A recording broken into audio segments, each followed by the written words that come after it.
ಸಾಹಿತ್ಯವು ಕನ್ನಡಿಗರ ಶ್ರೀಮಂತ ಸಂಸ್ಕೃತಿ, ಭಾಷೆ ಮತ್ತು ಪರಂಪರೆಯನ್ನು ಪ್ರತಿಬಿಂಬಿಸುತ್ತದೆ.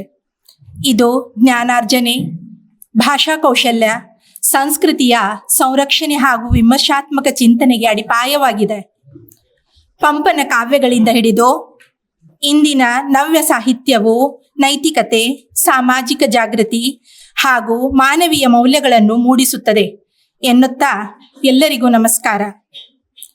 ವೇದಿಕೆಯ ಮೇಲೆ ಆಸೀನರಾದ ಗಣ್ಯರೇ,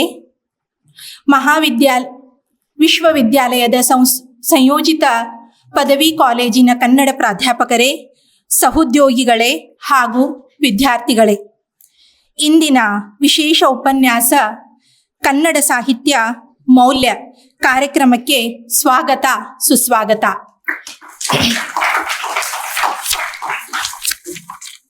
ಈ ಕಾರ್ಯಕ್ರಮವನ್ನು ನಾಡಗೀತೆಯೊಂದಿಗೆ ಪ್ರಾರಂಭಿಸೋಣ. ಕುಮಾರಿ ಸುಪ್ರಿಯಾ ಕಲಾಚಿಂದ್ ಅವರಿಂದ ನಾಡಗೀತೆ. ಎಲ್ಲರೂ ಎದ್ದು ನಿಂತು ಗೌರವ ಸೂಚಿಸಬೇಕಾಗಿ ವಿನಂತಿ.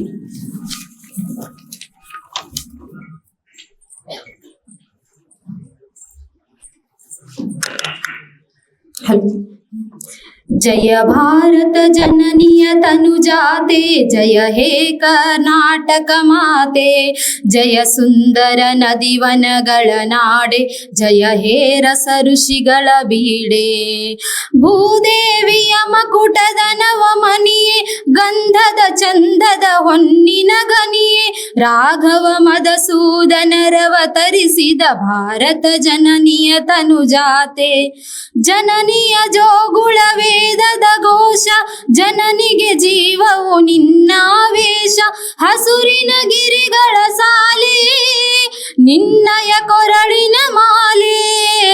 ಕಪಿಲ ಪತಂಜಲ ಗೌತಮ ಜಿನನುತ ಭಾರತ ಜನನಿಯ ತನುಜಾತೆ. ಶಂಕರರ ಮನುಜ ವಿದ್ಯಾರಣ್ಯ, ಬಸವೇಶ್ವರ ಮಧ್ವರ ದಿವ್ಯಾರಣ್ಯ. ರನ್ನ ಷಡಕ್ಷರಿ ಪೊನ್ನ, ಪಂಪಲ ಕುಮಿಪತಿ ಜನ್ನ.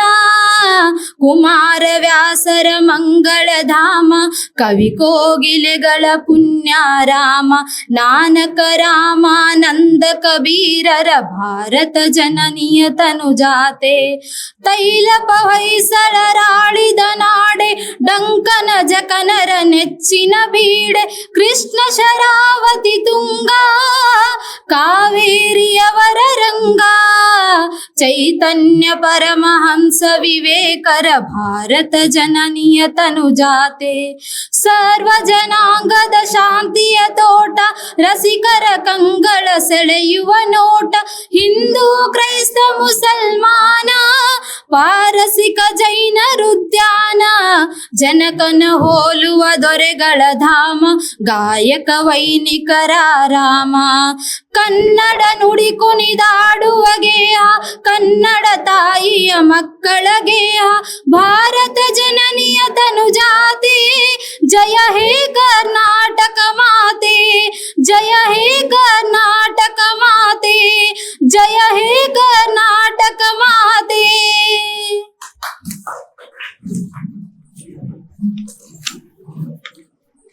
ಕುಮಾರಿ ಸುಪ್ರಿಯಾ ಹಾಗೂ ತಮಗೆಲ್ಲರಿಗೂ ಧನ್ಯವಾದಗಳು.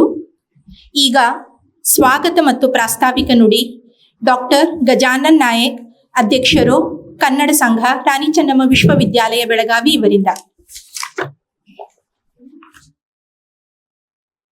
ಎಲ್ಲರಿಗೂ ನಮಸ್ಕಾರ. ಆತ್ಮೀಯರೇ, ರಾಣಿ ಚೆನ್ನಮ್ಮ ವಿಶ್ವವಿದ್ಯಾಲಯದಲ್ಲಿ ಕನ್ನಡ ಸಂಘ ಉದ್ಘಾಟನೆಗೊಂಡು ಇವತ್ತಿಗೆ 1 ಮಾಸ ಪೂರ್ಣಗೊಂಡಿದೆ. ಹಿಂದಿನ ಮಾರ್ಚ್ 7ನೇ ತಾರೀಕಿಗೆ ಕನ್ನಡದ ಹಿರಿಯ ಪತ್ರಕರ್ತರಾಗಿರುವಂಥ ಜೋಗಿಯವರು ಕನ್ನಡ ಸಂಘವನ್ನು ಉದ್ಘಾಟನೆ ಮಾಡಿದರು.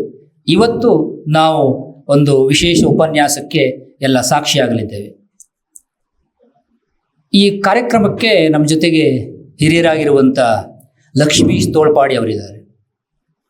ಕನ್ನಡದ ಮೌಖಿಕ ಪರಂಪರೆಯ ಒಂದು ದೊಡ್ಡ ಕೊಂಡಿಯಾಗಿ, ಕೀರ್ತನಾಥ್ ಕುರ್ತಕೋಟಿ, ಕೀರಂ ನಾಗರಾಜದ ಮುಂದುವರಿದ ಕೊಂಡಿಯಾಗಿ ಶ್ರೀಯುತ ಲಕ್ಷ್ಮೀಶ್ ತೋಳ್ಪಾಡಿಯವರು ನಮ್ಮ ಈ ಕಾರ್ಯಕ್ರಮಕ್ಕೆ ಒಪ್ಪಿಕೊಂಡು ನಮ್ಮ ಜೊತೆಗೆ ಕನ್ನಡದ ಸಾಹಿತ್ಯದ ಮೌಲ್ಯ ಜೊತೆಗೆ ಮಾತಾಡಲಿಕ್ಕೆ ತುಂಬ ದೂರದಿಂದ ಇಡೀ ದಿನ ಪ್ರಯಾಣ ಮಾಡಿ ಬಂದಿದ್ದಾರೆ.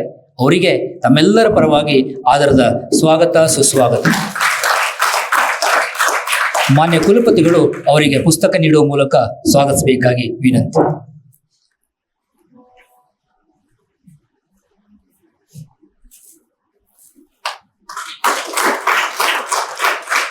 ಧನ್ಯವಾದ. ಇವತ್ತಿನ ಕಾರ್ಯಕ್ರಮ ರೂಪುಗೊಳ್ಳಲಿಕ್ಕೆ ಮಾರ್ಗದರ್ಶನ ಮತ್ತು ಸಲಹೆ ನೀಡಿರುವವರು ಸದಾ ಕನ್ನಡ ಪರ ಮನಸ್ಸುಳಿರುವಂಥವ್ರು ನಮ್ಮ ನೆಚ್ಚಿನ ಕುಲಪತಿಗಳಾದಂಥ ಪ್ರೊಫೆಸರ್ CM ತ್ಯಾಗರಾಜ್ ಸರ್ ಅವರು. ಕನ್ನಡ ಸಂಘ ಹುಟ್ಟುಕೊಳ್ಳಿಕ್ಕೆ ಮತ್ತು ಅದರ ಕಾರ್ಯರೂಪಗಳ ಬಗ್ಗೆ ತಮ್ಮದೇ ಆದ ಕನಸುಗಳನ್ನು ಹೊಂದಿರುವವರು. ಈ ಕಾರ್ಯಕ್ರಮದ ಘನ ಅಧ್ಯಕ್ಷತೆಯನ್ನು ವಹಿಸಿದ್ದಾರೆ. ಅವರಿಗೆ ತಮ್ಮೆಲ್ಲ ಕನ್ನಡದ ಮನಸ್ಸುಗಳ ಪರವಾಗಿ ಸ್ವಾಗತ ಸುಸ್ವಾಗತ. ಚಂದ್ರಶೇಖರ್ CV ಅವರು ಪುಸ್ತಕ ನೀಡುವ ಮೂಲಕ ಅವರನ್ನು ಸ್ವಾಗತಿಸಬೇಕಾಗಿ ವಿನಂತಿ.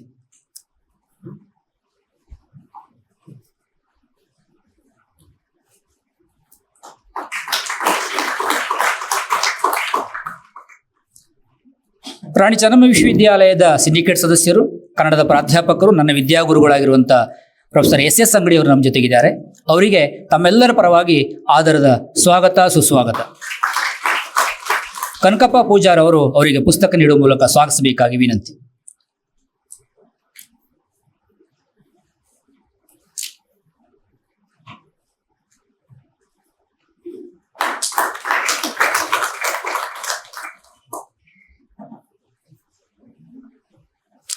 ಹಿರಿಯರು, ನಮ್ಮ ವಿಭಾಗದ ಮುಖ್ಯಸ್ಥರಾಗಿರುವಂತಹ ಪ್ರೊಫೆಸರ್ SM ಗಂಗಾಧರೆ ಸರ್ ಅವರು ನಮ್ಮ ಜೊತೆಗಿದ್ದಾರೆ. ಅವರಿಗೆ ತಮ್ಮೆಲ್ಲರ ಪರವಾಗಿ ಆದರದ ಸ್ವಾಗತ ಸುಸ್ವಾಗತ. ದೇವರಾಜ್ ಅವರು ಅವರಿಗೆ ಪುಸ್ತಕ ನೀಡುವ ಮೂಲಕ ಸ್ವಾಗತಿಸಬೇಕಾಗಿ ವಿನಂತಿ.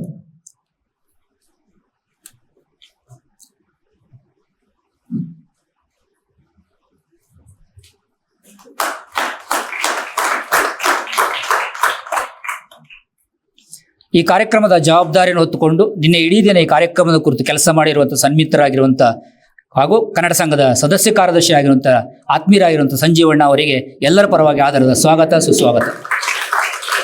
ಪೂಜಾ ಹಳಿಯಾಳ್ ಮೇಡಮ್ ಅವರು ಪುಸ್ತಕ ನೀಡುವ ಮೂಲಕ ಸ್ವಾಗತಿಸಬೇಕಾಗಿ ವಿನಂತಿ.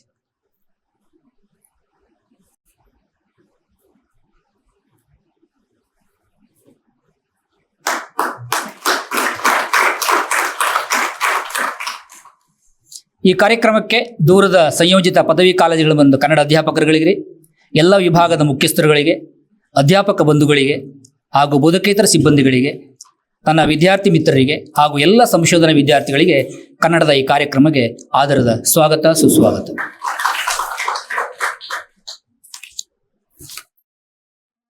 ಸರ್, ಈಗ ಕಾರ್ಯಕ್ರಮದ ಉದ್ಘಾಟಕರು, ಹಿರಿಯ ಸಾಹಿತಿಗಳು ಹಾಗೂ ಕೇಂದ್ರ ಸಾಹಿತ್ಯ ಅಕಾಡೆಮಿ ಪ್ರಶಸ್ತಿ ಪುರಸ್ಕೃತರಾದ ವಿದ್ವಾನ್ ಲಕ್ಷ್ಮೀಶ್ ತೋಳ್ಪಾಡಿ ಸರ್ ಅವರ ಕಿರು ಪರಿಚಯ ಶ್ರೀ ಶೀತಲ್ ಅಕ್ಕೋಳೆ ಇವರಿಂದ.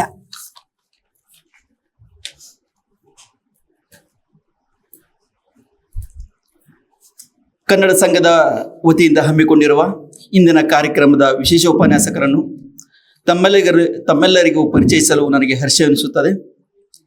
ಇಂದಿನ ಕಾರ್ಯಕ್ರಮದ ಅತಿಥಿಗಳು ಕನ್ನಡದ ಹಿರಿಯ ಚಿಂತಕರು ಹಾಗೂ ಕೇಂದ್ರ ಸಾಹಿತ್ಯ ಅಕಾಡೆಮಿ ಪ್ರಶಸ್ತಿ ಪುರಸ್ಕೃತ ವಿದ್ವಾಂಸರಾದ ಶ್ರೀ ಲಕ್ಷ್ಮೀಶ್ ತೋಳ್ಪಾಡಿ ಅವರು. ಸಾಹಿತ್ಯ ಮತ್ತು ಅಧ್ಯಾತ್ಮದ ನಡುವೆ ಸಮನ್ವಯ ಸಾಧಿಸಿದ ಅಪರೂಪದ ವಿದ್ವಾಂಸರು. ಇವರು ದಕ್ಷಿಣ ಕನ್ನಡ ಜಿಲ್ಲೆಯ ಪುತ್ತೂರಿನ ಶಾಂತಿಗೋಡಿನ ಕೃಷಿಕ ಕುಟುಂಬದವರಾದ ಇವರು ಮಣ್ಣಿನ ಗುಣ ಮತ್ತು ವೇದ ಉಪನಿಷತ್ತುಗಳ ಜ್ಞಾನ ಎರಡನ್ನೂ ಮೈಗೂಡಿಸಿಕೊಂಡವರು. ಇವರ ಉಪನ್ಯಾಸಗಳು ಯಾವುದೇ ಪೂರ್ವಸಿದ್ಧ ಟಿಪ್ಪಣಿಗಳಿಲ್ಲದೆ ಹರಿಯುವ ಜ್ಞಾನ ಪ್ರವಾಹವಾಗಿದ್ದು, ಅದಕ್ಕಾಗಿಯೇ ಇವರನ್ನು ವಿದ್ವತ್ವ ಲೋಕದ ವಿಸ್ಮಯ ಎಂದು ಕರೆಯಲಾಗುತ್ತದೆ. ಇವರ ಪ್ರಮುಖ ಕೃತಿಗಳು ಮಹಾಯುದ್ಧಕ್ಕೆ ಮುನ್ನ, ಸಂಪಿಗೆ ಭಾಗವತ, ಆನಂದ ಲಹರಿ, ಸ್ಪಂದ ಸಮಯ ಹಾಗೂ ಅಕಾಡೆಮಿ ಪುರಸ್ಕೃತ ಭಾರತ ಯಾತ್ರೆ ಕೃತಿ. ಇವರ ಸಾಹಿತ್ಯ ಸಾಧನೆಗೆ ಅನೇಕ ಗೌರವಗಳು ದೊರೆತಿವೆ. ಬೆಟ್ಟ ಮಹಮ್ಮದನ ಬಳಿಗೆ ಬಾರದಿದ್ದರೆ ಕೃತಿಗೆ 2013ರಲ್ಲಿ ಕರ್ನಾಟಕ ಸಾಹಿತ್ಯ ಅಕಾಡೆಮಿ ಪ್ರಶಸ್ತಿ ಲಭಿಸಿದ್ದು, ಮಹಾಭಾರತ ಅನುಸಂಧಾನದ ಭಾರತ ಯಾತ್ರೆ ಕೃತಿಗೆ 2023ನೇ ಸಾಲಿನ ಕೇಂದ್ರ ಸಾಹಿತ್ಯ ಅಕಾಡೆಮಿ ಪ್ರಶಸ್ತಿ ಸಂದಿರುವುದು ವಿಶೇಷ ಗೌರವ.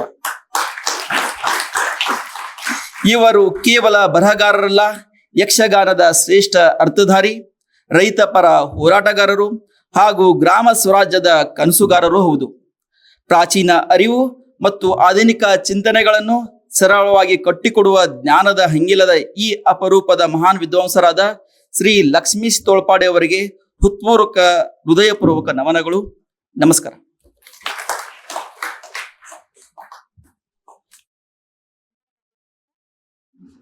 ಈಗ ತಾಯಿ ಭುವನೇಶ್ವರಿ ದೇವಿಯ ಛಾಯಾಚಿತ್ರಕ್ಕೆ ಪುಷ್ಪಾರ್ಚನೆ ಮೂಲಕ ಕಾರ್ಯಕ್ರಮವನ್ನು ಉದ್ಘಾಟಿಸಲು ವಿದ್ವಾನ್ ಲಕ್ಷ್ಮೀಶ್ ತೋಳ್ಪಾಡಿ ಹಾಗೂ ವೇದಿಕೆ ಮೇಲಿನ ಗಣ್ಯರಲ್ಲಿ ವಿನಂತಿ.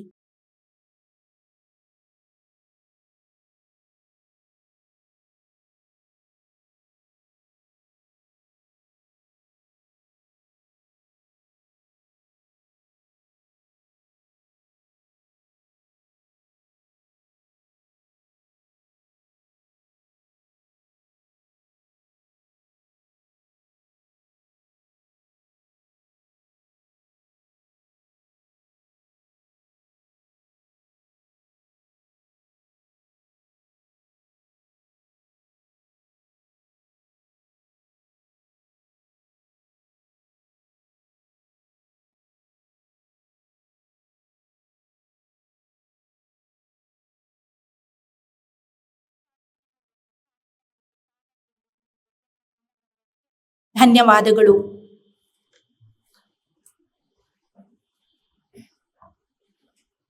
ಅತಿಥಿಗಳು, ವಿಮರ್ಶಕರು ಹಾಗೂ ಕೃಷಿಕರಾದ ವಿದ್ವಾನ್ ಶ್ರೀ ಲಕ್ಷ್ಮೀಶ್ ತೋಳ್ಪಡೆ ಸರ್ ಅವರಿಂದ ವಿಶೇಷ ಉಪನ್ಯಾಸವನ್ನು ಆಲಿಸೋಣ.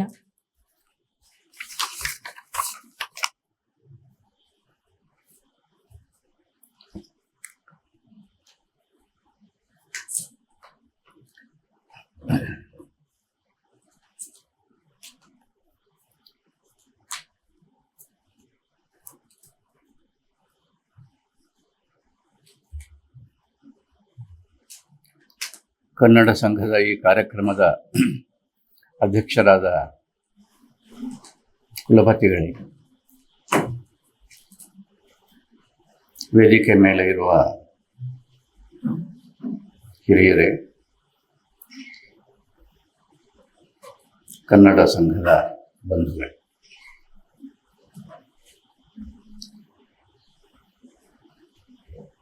ವಿಶೇಷ ಉಪನ್ಯಾಸ ಅಂತ ಹೇಳಿದ್ದೀರಿ, ಹಾಗೆ ಬರೆದಿದ್ದೀರಿ. ನಾನು ಸಾಮಾನ್ಯ ಮನುಷ್ಯ, ನಾನು ಸಾಮಾನ್ಯ ಉಪನ್ಯಾಸ ಮಾಡುವುದು, ನಾನು ವಿಶೇಷ ಉಪನ್ಯಾಸ ಮಾಡುವವನೇ ಅಲ್ಲ.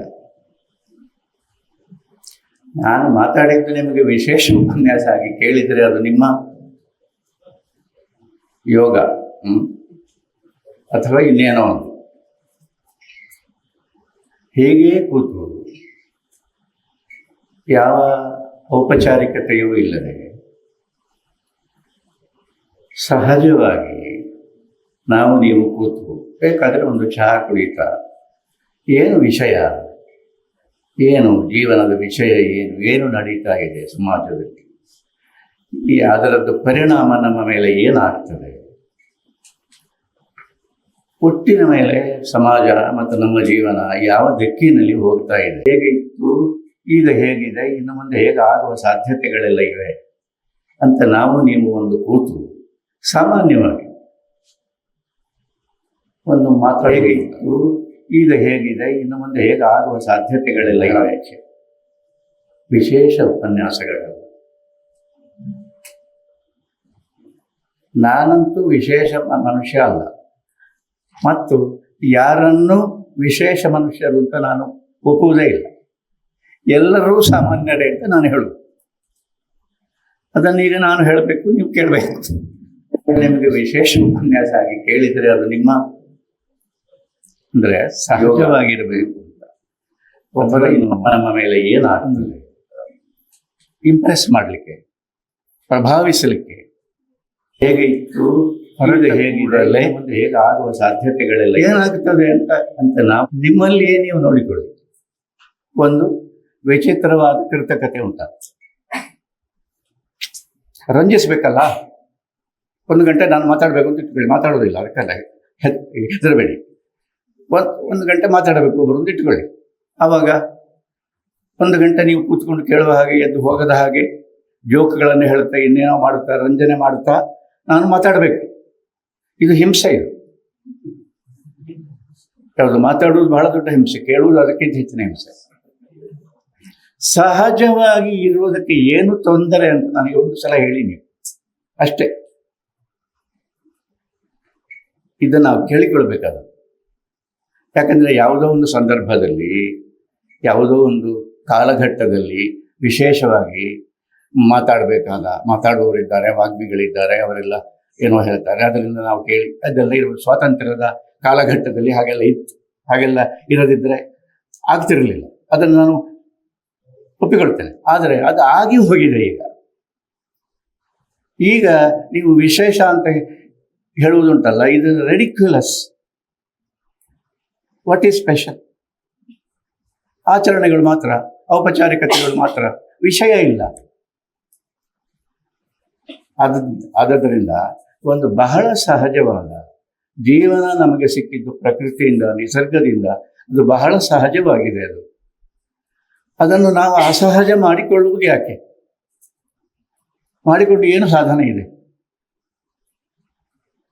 ನಾವು ಏನು ತಿಳ್ಕೊಂಡಿದ್ದೇವೆ ಅಂದರೆ ಇದನ್ನೊಂದು ಕೃತಕವಾಗಿ ಮಾಡಿಕೊಳ್ಳುವುದೇ ಒಂದು ಬಹಳ ದೊಡ್ಡ ಸಾಧನೆ ಆಗ್ತಿತ್ತು. ಆಶ್ಚರ್ಯ. ಅದು ಕಷ್ಟ. ಅದು ಸಹಜವಾಗಿರುವುದು ಬಹಳ ಸುಲಭ, ಸರಳವಾಗಿರುವುದನ್ನು ಬಿಟ್ಟು ಇನ್ನೇನು ಎಲ್ಲ ಇದೆಲ್ಲ ಹೀಗೆ ಇದೆ. ಅದರಿಂದ ಒಂದು ಮಾತು ಹೇಳಿದ್ದು ನನಗೆ ಬಹಳ ಇಷ್ಟ ಆಯಿತು. ಇವರು ಹೇಳಿದ್ದು, ಅದು ಯಾರೊಬ್ಬರು ಹೇಳಿದ್ರು ಇಲ್ಲಿ, ಏನಂದರೆ ಇವರು ಪ್ರಿಪರೇಷನ್ ಮಾಡಿ ಮಾತಾಡೋದಿಲ್ಲ. ನನಗೆ ಬಹಳ ಇಷ್ಟ ಆಯಿತು. ನಾನು ಮಾಡ್ತಾನೋ ಇಲ್ಲವೋ ಅದು ಬೇರೆ ವಿಷಯ. ನನ್ನ ಉದ್ದೇಶ ಅದೇ, ಪ್ರಿಪರೇಷನ್ ಮಾಡಿ ಮಾತಾಡಲಿಕ್ಕೆ ಆಗದ ಹಾಗೆ ಪ್ರಿಪೇರ್ ಮಾಡಿ ಪ್ರಿಪರೇಷನ್ ಮಾಡಬೇಕು ಅಂತ ಹೇಳಿದ ಕೂಡಲೇ ಅಸಹಜತೆ ಉಂಟಾಗ್ತದೆ. ನಿಮಗೆ ಯಾವುದು ಬೇಕಾದೀತು ಎನ್ನುವುದನ್ನು ನಾನು ಊಹಿಸಿ ನಾನು ಮಾತಾಡಬೇಕು. ಕೇಳುವವರಿಗೆ ಹೇಗೆ ನಾನು ಮಾತಾಡಿದರೆ ಇಷ್ಟ ಆಗಬಹುದು ಎನ್ನುವುದನ್ನು ನಾನು ಊಹಿಸಿ, ನನಗೇ ಯಾವುದು ಇಷ್ಟ ಎನ್ನುವುದನ್ನು ಮರೆಮಾಚಿ,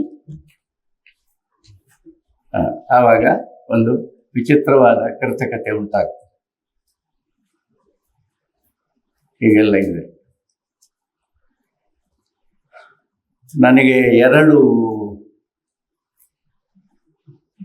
ವಿಷಯಗಳು ಆಸಕ್ತಿಯ ವಿಷಯಗಳು, ಆಸಕ್ತಿಯ ಕ್ಷೇತ್ರ. ಒಂದು ತತ್ವಜ್ಞಾನ, ಫಿಲಾಸಫಿ ಅಂತ ಹೇಳ್ತೇವೆ, ದರ್ಶನಗಳು, ದಾರ್ಶನಿಕ ಚರಿತ್ರೆ. ಇನ್ನೊಂದು ಸಾಹಿತ್ಯ. ಇದೆರಡು ನನಗೆ ಬಹಳ ಆತ್ಮೀಯವಾದ.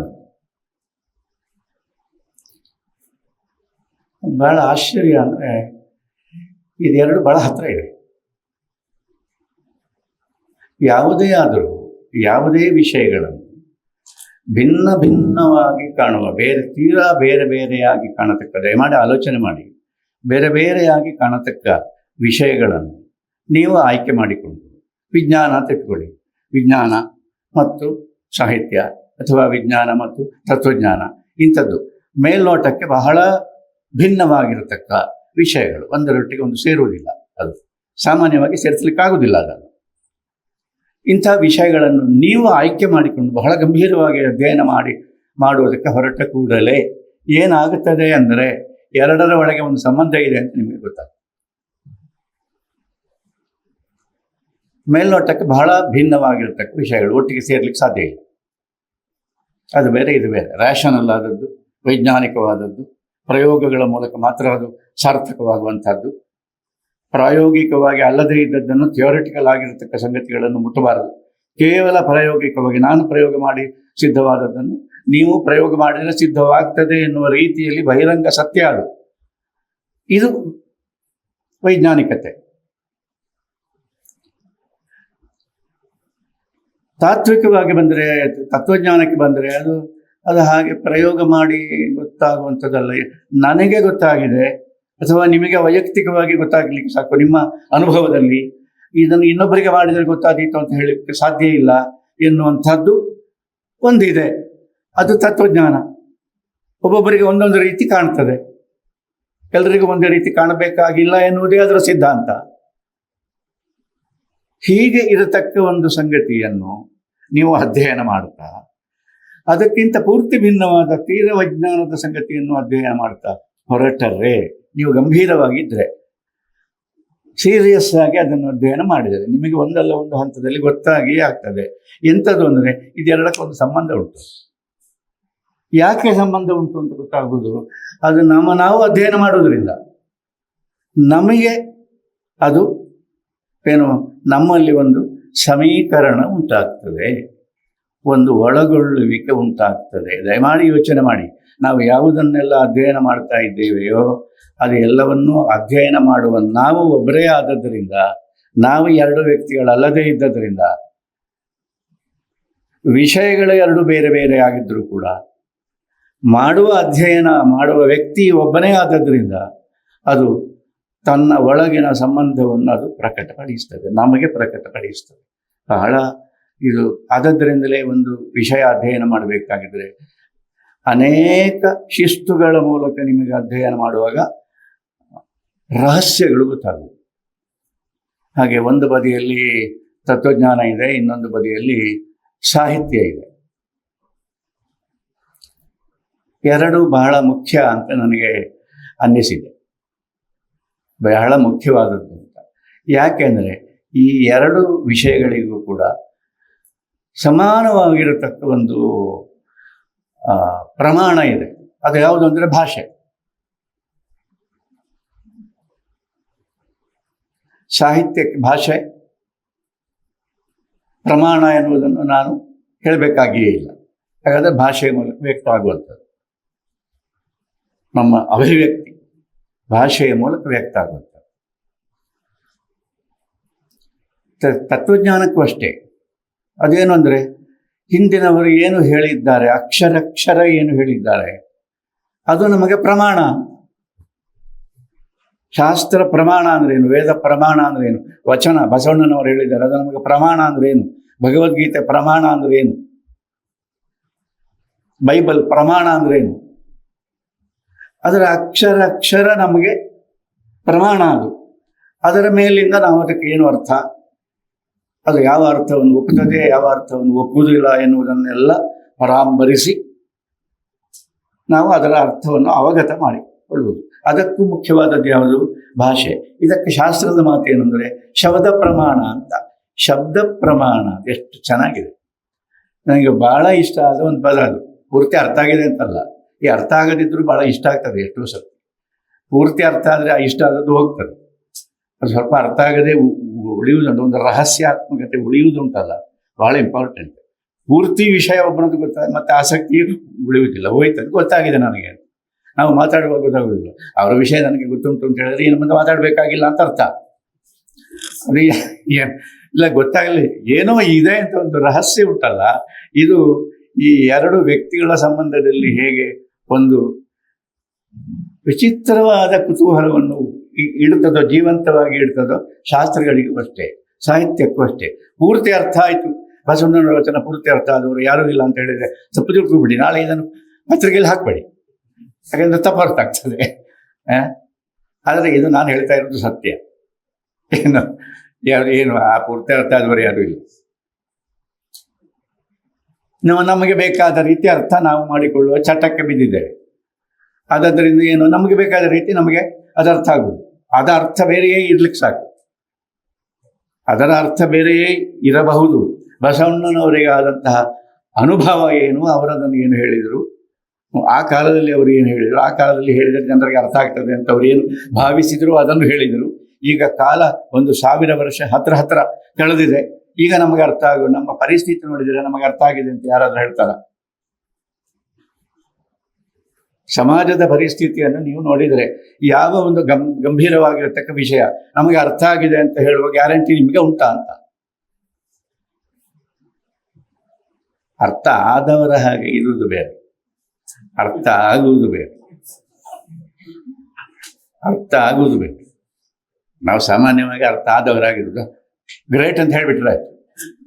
ಅವರೊಂದು ಭಾರಿ ದೊಡ್ಡ ಮನುಷ್ಯ ಗಾಂಧಿ ಅಂತ ಹೇಳಿದ್ರೆ ಅದು ಹೇಳಿದ್ದು ಒಂದು ಅರ್ಥ ಆಗಲಿ, ಆದದ್ರಿಂದಲೇ ಹೇಳುವುದು ಏನು ಅವರು ಭಾರಿ ದೊಡ್ಡ ಮನುಷ್ಯ. ಪೂರ್ತಿ ಅರ್ಥ ಆದರೆ ಅಂದರೆ ಅರ್ಥ ಆಗುವ ಪ್ರಯತ್ನದಲ್ಲಿ ನಿಮಗೆ ಅವರ ಬಗೆಗೆ ಆಕ್ಷೇಪಗಳು ಬರಲಿಕ್ಕೂ ಸಾಕು, ಬರಲಿ, ಏನೂ ತೊಂದರೆ ಇಲ್ಲ. ಅದು ಅರ್ಥ ಮಾಡಿಕೊಳ್ಳುವ ಪ್ರಯತ್ನದಲ್ಲಿ ನಮ್ಮ ಮನಸ್ಸಿಗೆ ಹೊಳೆಯುವ ಸಂಗತಿಗಳು. ಮನಸ್ಸು ಜೀವಂತವಾಗಿರ್ಬೇಕು ಅಂತ ಇಬ್ಬರು ಬಯಸುವುದು ಎಲ್ಲರೂ ಕೂಡ.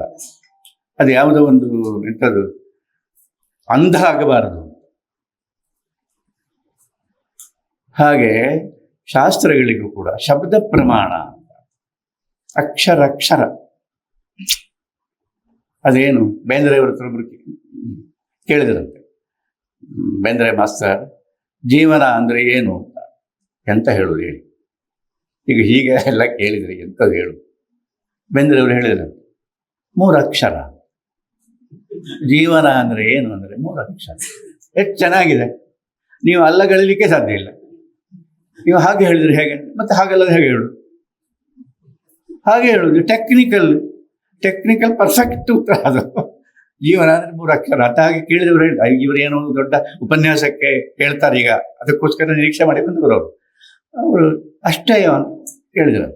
3 ಅಕ್ಷರ ಅಂದ್ರೆ ಅದನ್ನೊಂದು ಕಳಪೆ ಮಾಡಿದ ಹಾಗಾಯ್ತಲ್ಲ.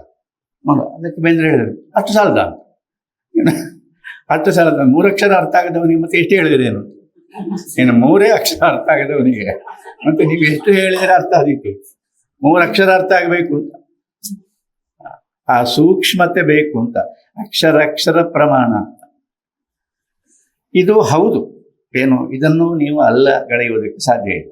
ಆದರೆ ಬೈಬಲಲ್ಲಿ ಒಂದು ಮಾತಿದೆ, ಏನು ಅಂದ್ರೆ letter kills, spirit gives life. ಬೈಬಲಲ್ಲೇ ಇರೋದು. Letter kills. ಅಕ್ಷರಕ್ಕೆ ಜ್ಯೋತಿ ಬಿದ್ದರೆ ತಪ್ಪಿ ಹೋಗ್ತಿ, ಸತ್ತು ಹೋಗ್ತಿ ಅಂತ, ಜೀವನ ಹೋಗ್ತದೆ ಅಂತ. Spirit gives life. ಏನು ಭಾವ ಇದೆ, ಯಾವ ಭಾವದಲ್ಲಿ ಹೇಳಿದ್ದು ಅದು ಅರ್ಥ ಆಗಬೇಕು ಅಂತ. ಅಕ್ಷರ ಅರ್ಥ ಆಗುವುದಲ್ಲ, ಅಕ್ಷರ ಅರ್ಥ ಆಗಬಾರದು ಅಂತಲೂ ಅಲ್ಲ, ಅಕ್ಷರ ಅರ್ಥ ಆಗುವುದೇ ಮುಖ್ಯ ಅಲ್ಲ ಅಂತ. ಒಂದು ವಾಕ್ಯದ ಅರ್ಥ ಆಗುವುದು ಏನು ಅಂದರೆ ಆ ವಾಕ್ಯ, ಅದರ ವಾಕ್ಯ ರಚನೆ, ಕರ್ತೃಪದ, ಕರ್ಮಪದ, ಕ್ರಿಯಾಪದ ಇದೆಲ್ಲ ಉಂಟಲ್ಲ, ಇದೆಲ್ಲ ಒಟ್ಟಿನಲ್ಲಿ ಅದರ ಅರ್ಥ ಏನು ಅಂತ ನಮಗೆ ಇದು ಅರ್ಥ, ಈ ಒಂದು ವಾಕ್ಯ ಅರ್ಥ ಆಗೋದು ಬರೀ ಇಷ್ಟೇ ಅಲ್ಲ. ಅದು ಯಾವ ಅನುಭವದ ಹಿನ್ನೆಲೆಯಲ್ಲಿ ಬಂದಿದೆ ಆ ವಾಕ್ಯ, ಅದು ಅರ್ಥ ಆಗುವುದು. ಅದು ಅರ್ಥ ಆದರೆ ವಾಕ್ಯ ಅರ್ಥ, ವ್ಯಾಕರಣ ಅಷ್ಟು ಚೆನ್ನಾಗಿ ಅರ್ಥ ಆಗದಿದ್ರೂ ಅಡ್ಡಿ ಇಲ್ಲ. ಇದು ಎಷ್ಟು ಆಶ್ಚರ್ಯ ಉಂಟು ಅಂತ ಹೇಳಿದರೆ, ವ್ಯಾಕರಣ ಚೆನ್ನಾಗಿ ಗೊತ್ತಿದೆ, ಅಂತಃಕರಣ ಇಲ್ಲ. ಅಂತಃಕರಣ ಚೆನ್ನಾಗಿ ಗೊತ್ತಾದರೆ ವ್ಯಾಕರಣ ಸ್ವಲ್ಪ ಅಡ್ಡದಡ್ಡಿ ಆಗುತ್ತೆ ಅಂತಂದ್ರೆ ಅದು ಕ್ಷಮಿಸ್ತದೆ. ಅದು ಅರ್ಥ ಆದ ಹಾಗೆಯೇ, ಅದು ಅರ್ಥ ಆಗಲಿಲ್ಲ ಅಂತಲ್ಲ. ಹೀಗೆ ಇದೆ. ಲೆಟರ್ ಕಿಲ್ಸ್ ನಮಗೆ ಬೈಬಲಲ್ಲಿ ಬಹಳ ಇಷ್ಟವಾದದ್ದು ಯಾವುದು, letter kills, spirit gives life. ಇದು ಕಾವ್ಯಕ್ಕಾಗಲಿ, ಶಾಸ್ತ್ರಗಳಿಗಾಗಲಿ, ನಮ್ಮ ಮಾತಿಗಾಗಲಿ, ನಾವು ಹೀಗೆ ಮಾತಾಡ್ತೇವಲ್ಲ, ಈ ಮಾತುಕತೆಗಾಗಲಿ ಯಾವ ಮನೋಧರ್ಮದಲ್ಲಿ ಹೇಳಿದೆವು, ಹೇಗೆ ಹೇಳಿದೆವು, ಯಾವ ಉದ್ದೇಶ ಇಟ್ಟುಕೊಂಡು ಹೇಳಿದೆವು, ಇದು ಮುಖ್ಯ ಹೊರತು ಆ ವಾಕ್ಯದಲ್ಲಿ ನಮಗೆ ಕಾಣುವ ಅರ್ಥಗಳೆಲ್ಲ ಅಲ್ಲ. ನಿಜವಾಗಿ ಇದಿರೋದು ಇಡೀ ಸಮಾಜದಲ್ಲಿ ಈ ವಾಕ್ಯ ಅರ್ಥ ಆಗುವ ರೀತಿ ಉಂಟಲ್ಲ, ಇದು ನಮ್ಮ ಜೀವನದ ಮೇಲೆ ಬಹಳ ತೀವ್ರವಾದ ಪರಿಣಾಮವನ್ನು ಮಾಡ್ತದೆ. ನಾವು ಶಬ್ದಬದ್ಧರು, ನಮಗೆ ಕಿವಿ ಇದೆ, ಕೇಳಬೇಕು. ಕೇಳಿದ್ದ ನಮ್ಮ ಮೇಲೆ ಪರಿಣಾಮ ಬೀರುತ್ತೆ. ಕೇಳುವ ಹಂಬಲ ಇದೆ, ಕಿವಿಗೆ ಸಾರ್ಥಕ ಆಗುವುದು. ಕೇಳಬೇಕಾದ್ದನ್ನೆಲ್ಲ ಕೇಳ್ತೇವೋ, ಕೇಳಬಾರದನ್ನೇ ಕೇಳುವುದೋ ಅದು ಬೇರೆ ವಿಷಯ. ಅದು ಕೇಳಿದ ಮೇಲೆ ಗೊತ್ತಾಗುದು. ಆದರೆ ಕೇಳಬೇಕಲ್ಲ, ಅದರ ಪರಿಣಾಮ. ಅದಕ್ಕೋಸ್ಕರ ಇವರೆಲ್ಲ ಹೇಳಿದ್ದು, ವಚನಕಾರರು ಬರೆದರು, ದಾಸರು ಬರೆದರು, ಇನ್ನೆಲ್ಲ ದೊಡ್ಡ ದೊಡ್ಡವರೆಲ್ಲ ಬರೆದಿದ್ದಾರೆ. ಇದೆಲ್ಲ ಯಾಕೆ ಬರೆದಿದ್ದಾರೆ ಅವರು? ಯಾಕೆ ಬರೆದ್ರೆ ಕೇಳಿ, ಶಬ್ದ ಪ್ರಮಾಣ ಇದು ಕೇಳಿ, ಇದು ನಮ್ಮ ಮೇಲೆ ಮಾಡತಕ್ಕ ಪರಿಣಾಮ ಅಗಾಧವಾದದ್ದು ಮತ್ತು ಬಹಳ ಆಳವಾದದ್ದು ಅಂತ ಗೊತ್ತಿದ್ದರಿಂದ ಇಷ್ಟೆಲ್ಲ ಸಾಹಿತ್ಯ ರಚನೆಯಾಗಿದೆ. 900 ವರ್ಷ, 1000 ವರ್ಷ ಹತ್ರ ವಚನಗಳನ್ನು ನೀವು ನೋಡಿದರೆ ಅಂತ ಕನ್ನಡ ಇವತ್ತು ಮಾತಾಡುವುದು ಕಿವಿಗೆ ಬೀಳ್ತಾ ಇಲ್ಲ. ಅದು ಎಂಥ ಕನ್ನಡ ಸ್ವಾಮಿ! 1000 ವರ್ಷದ ಹಿಂದಿನ ಈ ಊರಿನಲ್ಲೇ ಇರೋದು. ಏನು ಉತ್ತರ ಕರ್ನಾಟಕ, ಕಲ್ಯಾಣ ಕರ್ನಾಟಕ ಅಲ್ಲ ಇದು. ಕಲ್ಯಾಣ ಆಗದಿದ್ರು ಏನೋ ಒಂದು ಈ ಕಡೆ ಅಲ್ಲ, ಬಾಗೇವಾಡಿ, ಬಸವನ ಬಾಗೇವಾಡಿಯಲ್ಲಿ ಇರೋದು ವಿಜಯಪುರದಲ್ಲೇ ಅಲ್ಲ, ಈ ಕಡೆ ಎಲ್ಲ ಆಗೋದು. ಎಂಥ ಕನ್ನಡ! ಅಚ್ಚ ಕನ್ನಡ, ಅಪ್ಪಟ ಕನ್ನಡ, ಅನುಭವದ ಕನ್ನಡ. ಅದು ಕೃತಕ ಕನ್ನಡವೇ ಅಲ್ಲ. ಏನೋ ಉದ್ದೇಶ ಇಟ್ಟುಕೊಂಡು, ಏನೋ ಒಂದು ವೇದಿಕೆ ಮೇಲೆ ನಿಂತ್ಕೊಂಡು, ಏನೋ ಒಂದು ರೆಟರಿಕ್, ವಾಗಾಡಂಬರ ಅಲ್ಲ, ಅನುಭವದ ಮಾತು. ದಾಸರ ಪದದಲ್ಲಿ ಒಂದು ಬರ್ತದೆ, ಎಷ್ಟು ಚೆನ್ನಾಗಿದೆ ಅಂದರೆ ಅನುಭವದ ಅಡುಗೆ ಅಂತ. ನನಗೆ ಅದು ಭಾಳ ಇಷ್ಟ ಆಗುತ್ತೆ. ಊಟ ಇಷ್ಟ, ಅಡುಗೆ ಇಷ್ಟ, ಆದರೆ ಈ ಮಾತುಂಟಲ್ಲ, ಅದು ಏನು ಅನುಭವದ ಅಡುಗೆಯ ಮಾಡಿ ಉಣ ಬಡಿಸಿ. ನೀವೇನು ಹೇಳಬೇಕು? ನಿಮ್ಮ ಮಾತಿನಲ್ಲಿ ನೀವು ಇದ್ದೀರಿ ಅಂತ. ನಮ್ಮ ಮಾತಿನಲ್ಲಿ ನಾವು ಇದ್ದೇವೆ. ನಾವು ಇಲ್ಲದೆ ಇರುವುದಕ್ಕೋಸ್ಕರ ನಾವು ಮಾತಾಡುವುದಲ್ಲ, ನಮ್ಮನ್ನು ಮರೆಮಾಚುವುದಕ್ಕೋಸ್ಕರ ಮಾತಾಡುವುದಲ್ಲ. ನಮ್ಮ ಮಾತಿನಲ್ಲಿ ನಾವು ಇದ್ದೇವೆ ಅಂತ. ಹಾಗೆ ಒಂದು ಅನುಭವವನ್ನು ನೋಡಿಕೊಂಡು ಮಾತಾಡುವುದುಂಟಲ್ಲ, ಅದು ಒಂದು ಶತಮಾನದಲ್ಲಿ ಅದು ಏನು, ಯಾರು ಎಲ್ಲ ಕಡೆಯಲ್ಲೂ ಎಲ್ಲರೂ ಮಾತಾಡಿದ್ದಾರೆ. ಎಲ್ಲರೂ ಒಂದು ಈ ಸೂತ್ರವನ್ನು ಮಾತ್ರ ಯಾರು ಬಿಡಲಿಲ್ಲ. ಬಸವಣ್ಣನವರು, ಅಲ್ಲಮಪ್ರಭು ಅವರೆಲ್ಲ ದೊಡ್ಡ ದೊಡ್ಡವರು, ಅದು ಬೇರೆ. ಅವರು ಮಾತ್ರ ಅಲ್ಲ, ಯಾವ ಕೆಲಸ ಇವತ್ತು ಹೇಳಿದಾರಲ್ಲ, ಇವತ್ತೊಬ್ರು ನನಗೆ ಹೇಳಿದ್ರು, ನನಗೆ ಗೊತ್ತಿರಲಿಲ್ಲ. ಏನು ಅಂದರೆ ಒಬ್ಬರು 7 ವಚನಗಳು ಮಾತ್ರ ಇವೆ. ಹೆಂಡದ ಮರೆಯ, ಹೆಂಡ ಮಾಡುವವನು, ಮಾರುವವನು, ಅವನು ಮಾತಾಡ್ತಾನೆ. ಅದೇ ಅವನು ಒಬ್ಬ ವಚನಕಾರ ಮತ್ತು ಚೆನ್ನಾಗಿ ಮಾತಾಡ್ತಾನೆ. ಅನುಭವವನ್ನು ಹೇಳಬೇಕಾಗಿದ್ದರೆ ನೀವು ಮಾಡುವ ಕೆಲಸ ಯಾವುದು ಎನ್ನುವುದು ಇಂಪಾರ್ಟೆಂಟೇ ಅಲ್ಲ, ಹೇಗೆ ಮಾಡಿದ್ದೀರಿ ಎನ್ನುವುದು ಮಾತ್ರ ಇರುವುದು. ಅದನ್ನು ಹೇಗೆ ಮಾಡಿದ್ದೀರಿ ಅಂತ ನೀವು ನೋಡಿದರೆ, ಅದನ್ನು ಹಾಗೆ ನೋಡಿದರೆ ಮಾತ್ರ ಆ ಮಾತು ನಮಗೆ ಹುಟ್ಟುವುದು. ಪ್ರಾಯ ಇತಿಹಾಸದಲ್ಲಿಯೇ ಇರ್ಲಿಕ್ಕಿಲ್ಲ. ಸೂಳೆಯರು ಮಾತಾಡಿದ್ದು ವಚನಗಳ ಕಾಲದಲ್ಲಿದೆ, ಅವರಿಗೂ ಮಾತಾಡ್ಲಿಕ್ಕಿದೆ. ಏನು ಗ್ರೇಟ್ ಅಂತ ಇದು. ಅವರಿಗೂ ಮಾತಾಡ್ಲಿಕ್ಕಿದೆ. ಅವರು ನೇರವಾಗಿ ಮಾತಾಡುವುದಕ್ಕೆ ಹೊರಟರೆ ಸಮಾಜದಲ್ಲಿ ಏನಕ್ಕೇನಾದೀತು. ಹೀಗೆ ಇದೆ. ಏನು ಧೈರ್ಯ! ಅನುಭವದ ಮಾತನ್ನು ಮಾತಾಡಲಿಕ್ಕೆ ಮುಖ್ಯವಾಗಿ ಬೇಕಾದದ್ದು ಪ್ರಾಮಾಣಿಕತೆ, ಎರಡನೇದ್ದು ಧೈರ್ಯ. ಅದು ಇದ್ದದ್ರಿಂದ ಅಂಥ ವಚನಗಳು ಬಂತು. ಕುಮಾರವ್ಯಾಸ ಒಂದು ಕಡೆ ಹೇಳ್ತಾನೆ, ಸಮಾಜದ ಸಮಸ್ಯೆ ಎಂಥದ್ದು ಅಂದರೆ, ಆ ಕಾಲದಲ್ಲಿ ಈ ಕಾಲದಲ್ಲಿಯೂ ನಾವು ಅದನ್ನು ಧಾರಾಳವಾಗಿ ಹೇಳ್ಬೋದು. ಏನು ಸಮಸ್ಯೆ ಅಂದರೆ, ಯಥಾರ್ಥ ಭಾಷಣ ಭೀತಚೇತನರು. ನನಗೆ ಬಹಳ ಇಷ್ಟವಾದ ಅದದು, ಯಾಕಂದರೆ ಅದು ಅಪ್ಪಟ ಸತ್ಯ ಆದದ್ರಿ. ಯಥಾರ್ಥ ಭಾಷಣ ಭೀತಚೇತನರು, ಸತ್ಯ ಹೇಳುವುದಕ್ಕೆ ಹೆದರುವ ಮಂದಿ. ಜನರನ್ನು ಅವನು ಹೇಳುವುದು. ಜನ ಹೇಗೆ ಇದ್ದಾರೆ ಅಂದರೆ, ಆಸ್ಥಾನದಲ್ಲಿ ಹೇಗೆ ಇದ್ದಾರೆ, ಆಸ್ಥಾನಿಕರು ಹೇಗೆ ಇದ್ದಾರೆ, ಆಸ್ಥಾನದಲ್ಲಿ ನಮಗೊಂದು ಉದ್ಯೋಗ ಸಿಗಬೇಕು ಅಂತ ಬಯಸತಕ್ಕ ರಾಜಭಕ್ತಿಯ ಜನ, ಮಂತ್ರಿಭಕ್ತಿಯ ಜನ, ಸರ್ಕಾರಿ ಭಕ್ತಿಯ ಜನ ಹೇಗೆ ಇದ್ದಾರೆ ಅಂತ ಹೇಳಿದರೆ, ಯಥಾರ್ಥ ಮಾತಾಡುವುದಕ್ಕೆ ಗೊತ್ತಿಲ್ಲದೆ ಅಲ್ಲ, ಗೊತ್ತಿದ್ದೆ. ಸತ್ಯ ಗೊತ್ತಿಲ್ಲದೆ ಹೆಡ್ಡರಲ್ಲ, ಸತ್ಯ ಗೊತ್ತಿದ್ದ ಬುದ್ಧಿವಂತರು. ಏನು ಮಾತಾಡ್ತಾರೆ? ಸತ್ಯ ಒಂದು ಬಿಟ್ಟು ಬೇರೆ ಎಲ್ಲ ಮಾತಾಡ್ತಾರೆ. ಎಲ್ಲ ಮಾತಾಡ್ತಾರೆ, ಭಾರಿ ಚೆನ್ನಾಗಿ ಮಾತಾಡ್ತಾರೆ, ಗಂಟೆಗಟ್ಟಲೆ ಬೇಕಾದ್ರೆ ಮಾತಾಡ್ತಾರೆ. ಕೂತ್ಕೊಂಡು ಕೇಳುವವರಿದ್ರೆ ಅವರು ಎಷ್ಟು ಮಾತಾಡ್ತಾರೆ. ಆದರೆ ಏನಪ್ಪಾ ಅಂದರೆ, ಸತ್ಯ ಒಂದು ಬಿಟ್ಟು ಮಾತಾಡ್ತಾರೆ. ಕಲ್ತದ್ದು ಹೇಗೆ ಅಂದರೆ, ಸತ್ಯ ಮುಚ್ಚಿಟ್ಟು ಮಾತಾಡೋದು ಹೇಗೆ ಅಂತ ವಾಗ್ಮಿತೆ. ಹಾರಿಬಲ್. ಇದನ್ನು ನಾವು ಹೇಳಬಾರದು. ಆದರೆ ಏನು ಮಾಡೋದು? ಯಥಾರ್ಥ ಹೇಳಬೇಕು ಅಂತ ಹೇಳಿದ ಮೇಲೆ ಹೇಳಲೇಬೇಕಲ್ಲ. ಇದನ್ನು ನಾವು ನೋಡ್ತಾ ಇದ್ದೇವೆ ಸಮಾಜದಲ್ಲಿ. ಒಂದು ಭಾಷೆಯನ್ನು ಒಂದು ದುರ್ಬಳಕೆ ಮಾಡಿಕೊಳ್ಳುವುದು ಹೇಗೆ? ನೀವು ಟಿವಿ ನೋಡಿದರೆ ಗೊತ್ತಾಗ್ತದೆ. ನೋಡಬೇಡಿ ಅಂತ ಹೇಳಿದ್ರು ನೀವು ನೋಡುತ್ತಿದ್ದ ಗೊತ್ತಿಲ್ಲ, ನಾನು ನೋಡ್ತೇನೆ. ಅಲ್ಲ, ಹೇಳಿದ್ದು ಒಂದು ಮಾತಿಗೆ ಹೇಳಿದ್ದು ನಾನೇನು ಎಂಥದ್ದು ಮಾತಾಡ್ತಾ ಇದ್ದಾರೆ ಅಂತ ಅವರಿಗೂ ಗೊತ್ತಿಲ್ಲ, ನೋಡುವವರಿಗೂ ಗೊತ್ತಿಲ್ಲ, ಹೊತ್ತು ಹೋಗ್ತದೆ. ಇದಕ್ಕೆ ರಂಜನೆ ಅಂತ ಹೆಸರು. ಇದಕ್ಕಿಂತ ಭಿನ್ನವಾಗಿರ್ತಕ್ಕ ಒಂದು ಸತ್ಯ ಇರಬಹುದು, ಒಂದು ಡೆಪ್ತ್, ಒಂದು ಆಳ ಮನುಷ್ಯನಿಗೆ ಇರಬಹುದು ಅಂತ ಕಲ್ಪನೆಯೇ ಬಾರದ ಹಾಗೆ ಮಾಡ್ತಾರಲ್ಲ. ಇದಕ್ಕೆ ನಾವು ಯೋಗ್ಯರು ಅಂತ ಭಾವಿಸಿದ್ದಾರಲ್ಲ, ನಮ್ಮನ್ನು ಇದಕ್ಕೆ ಯೋಗ್ಯರಾದವರು ನಾವು ಅಂತ ಭಾವಿಸಿದ್ದಾರಲ್ಲ. ಏನು ಹೇಳಬೇಕಾಗದ್ರೆ ಇದು ಯಾವ ಸ್ವಾಭಿಮಾನಿಗಳಿಗೂ ಕಾಡುವುದಿಲ್ವಲ್ಲ. ಸ್ವಾಭಿಮಾನ ಅಂತ ಕಂಡಬಟ್ಟೆ ಮಾತಾಡ್ತಾರೆ. ದೇಶಾಭಿಮಾನದಿಂದ ಹಿಡಿದು ಧರ್ಮಾಭಿಮಾನದಿಂದ ಹಿಡಿದು ಊರು ಕೇರಿಗಳ ಅಭಿಮಾನ ತುಂಬಿ ತುಳುಕ್ತಾ ಇದೆ. ಸ್ವಾಭಿಮಾನ ಒಂದು ಬಿಟ್ಟು ಸ್ವಾಭಿಮಾನ ಒಂದಿಲ್ಲ. ಅಂದ್ರೇನು?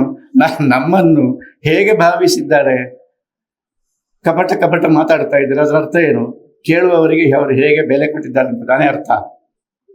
ಅದನ್ನು ಸುಮ್ಮನೆ ಕೊಟ್ಕೊಂಡು ನಾವು ಕೇಳ್ತೇವೆ ಅಂತ ಹೇಳಿದ್ರೆ ಅದರ ಅರ್ಥ ಅವರು ನಮಗೆ ಬೆಲೆ ಕೊಟ್ಟಿದ್ದಾರೆ ಹೇಗೆ ಅಂತ ಅರ್ಥ.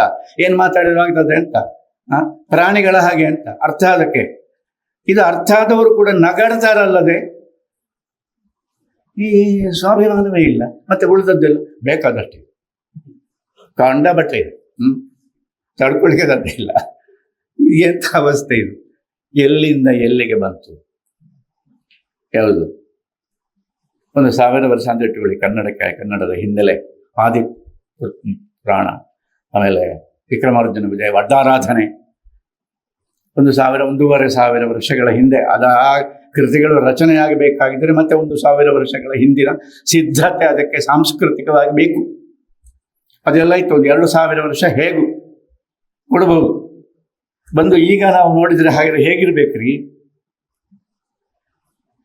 ಹೆದರಿಕೆ ಆಗಬೇಕು. ವಚನಗಳನ್ನು ನೋಡಿದರೆ, ದಾಸರ ಕೀರ್ತನೆಗಳನ್ನು ನೋಡಿದರೆ ನಾವು ಮಾತಾಡೋದು ಹೇಗೆ ಅಂತ ಹೆದರಿಕೆ ಆಗಬೇಕು. ಅದು ಬಿಟ್ಟು ಆ ಹೆದರಿಕೆಗೇನಿಲ್ಲ, ಧೀರರಾಗಿದ್ದೇವೆ. ಯಾವ ಹೆದರಿಕೆಯೂ ಇಲ್ಲ, ಲಜ್ಜೆ ಇಲ್ಲ, ಎಂಥದ್ದೂ ಇಲ್ಲ. ಅಂಥ ಪರಿಸ್ಥಿತಿ ಕನ್ನಡ ಭಾಷೆಗೆ ಬಂದಿದೆ. ಇದನ್ನು ಕನ್ನಡ ಸಂಘದಲ್ಲಿ ನಾನು ಹೇಳಲಿಕ್ಕೆ ಬೇಜಾರಾಗ್ತದೆ. ಎಂತ ಮಾಡುವುದು ಹೇಳದೆ? ವಿಷಯ ಹೀಗಿದೆ. ಹಾಗಾದ್ರೆ ಇದು ಏನು ಮಾಡುವುದು? ಭಾಷೆ ಒಂದು ಜೀವಂತ ಪದಾರ್ಥ. ಒಂದು ಜೀವಂತ ಪದಾರ್ಥ ಅಂದ್ರೆ ಎಂತ ಹೇಳಬೇಕು? ಒಂದು ಜೀವಂತ ಎಲಿಮೆಂಟ್ ಅದು ಅಂತ ಭಾವಿಸಬೇಕು. ವಚನಕಾರರು ಹಾಗೆ ಭಾವಿಸಿದ್ರು. ಶಬ್ದದ ಲಜ್ಜೆಯ ನೋಡ ಎನ್ನುವ ಮಾತನ್ನು ನೀವು ಅಡಿಗೆರೆ ಹಾಕಿ ನೋಡಿ. ಶಬ್ದವನ್ನು ಒಂದು ವ್ಯಕ್ತಿ ಅಂತ ಭಾವಿಸಿ ಮಾತಾಡುವುದು. ನಾವು ಬಳಸತಕ್ಕ ಪದ ಉಂಟಲ್ಲ, ಯಾಕೆ ಒಂದು ವ್ಯಕ್ತಿತ್ವ ಇದೆ ಅಂತ. ಶಬ್ದದ ಲಜ್ಜೆಯ ನೋಡ. ಸುಳ್ಳು ಹೇಳಲಿಕ್ಕೆ, ರಂಜನೆಯ ಮಾತಾಡುವುದಕ್ಕೆ ಹೊರಟರೆ ಶಬ್ದಕ್ಕೆ ನಾಚಿಕೆಯಾಗುತ್ತೆ ಅಂತ ಗೊತ್ತಾಗಿದೆ. ಇದು ಏನು ಅದ್ಭುತ! ಇದು ರಿವಿಲೇಷನ್. ಇದು ಭಾಷೆಯ ರಿವಿಲೇಷನ್. ಇದು ಭಾಷೆಯ ಸಾಕ್ಷಾತ್ಕಾರ. ಭಾಷೆಗೊಂದು ಜೀವ ಇದೆ ಅಂತ ಹೇಗೆ ಬೇಕಾದರೂ ಬಳಸಲಿಕ್ಕೆ. ಅದು ನಮ್ಮ ಆಳಲ್ಲ ಅಂತ, ಅದು ನಮ್ಮ ಜೀವನದ ಅನುಭವದ ಅರ್ಕ. ಅರ್ಕ ಅಂದ್ರೆ ಎಸೆನ್ಸ್. ಅದು ಭಾಷೆ ಅಂದ್ರೆ.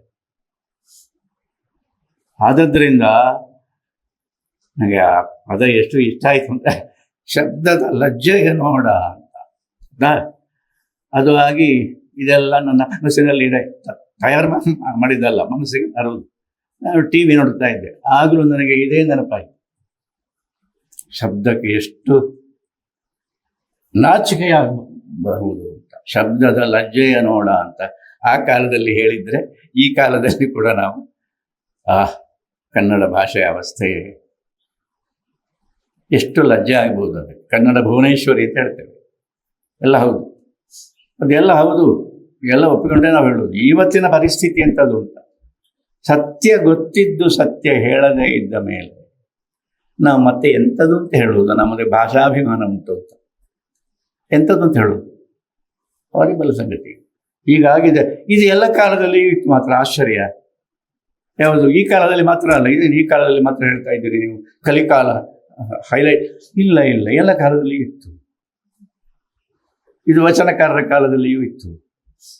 ಪರಿಸ್ಥಿತಿ, ಸಮಾಜದ ಪರಿಸ್ಥಿತಿ ಏನು ಬಹಳ ಅದ್ಭುತವಾಗಿತ್ತು ಅಂತಲ್ಲ, ಅದು ಯಾವಾಗಲೂ ಹಾಗೆ. ಏನಂದ್ರೆ, ಒಂದು ವಿಷಮ ಪರಿಸ್ಥಿತಿಯಲ್ಲಿ, ಒಂದು ಬಿಕ್ಕಟ್ಟಿನ ಪರಿಸ್ಥಿತಿಯಲ್ಲಿ ಮನಸ್ಸು ಬಹಳ ಸೃಜನಶೀಲವಾಗಿ ಕೆಲಸ ಮಾಡುವುದು.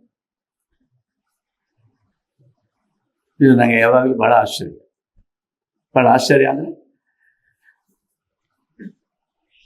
ಪ್ರಾಬ್ಲಮ್ ಉಂಟಾಗದೆ, ಒಂದು ಸಮಸ್ಯೆ ಉಂಟಾಗದೆ ಮನಸ್ಸು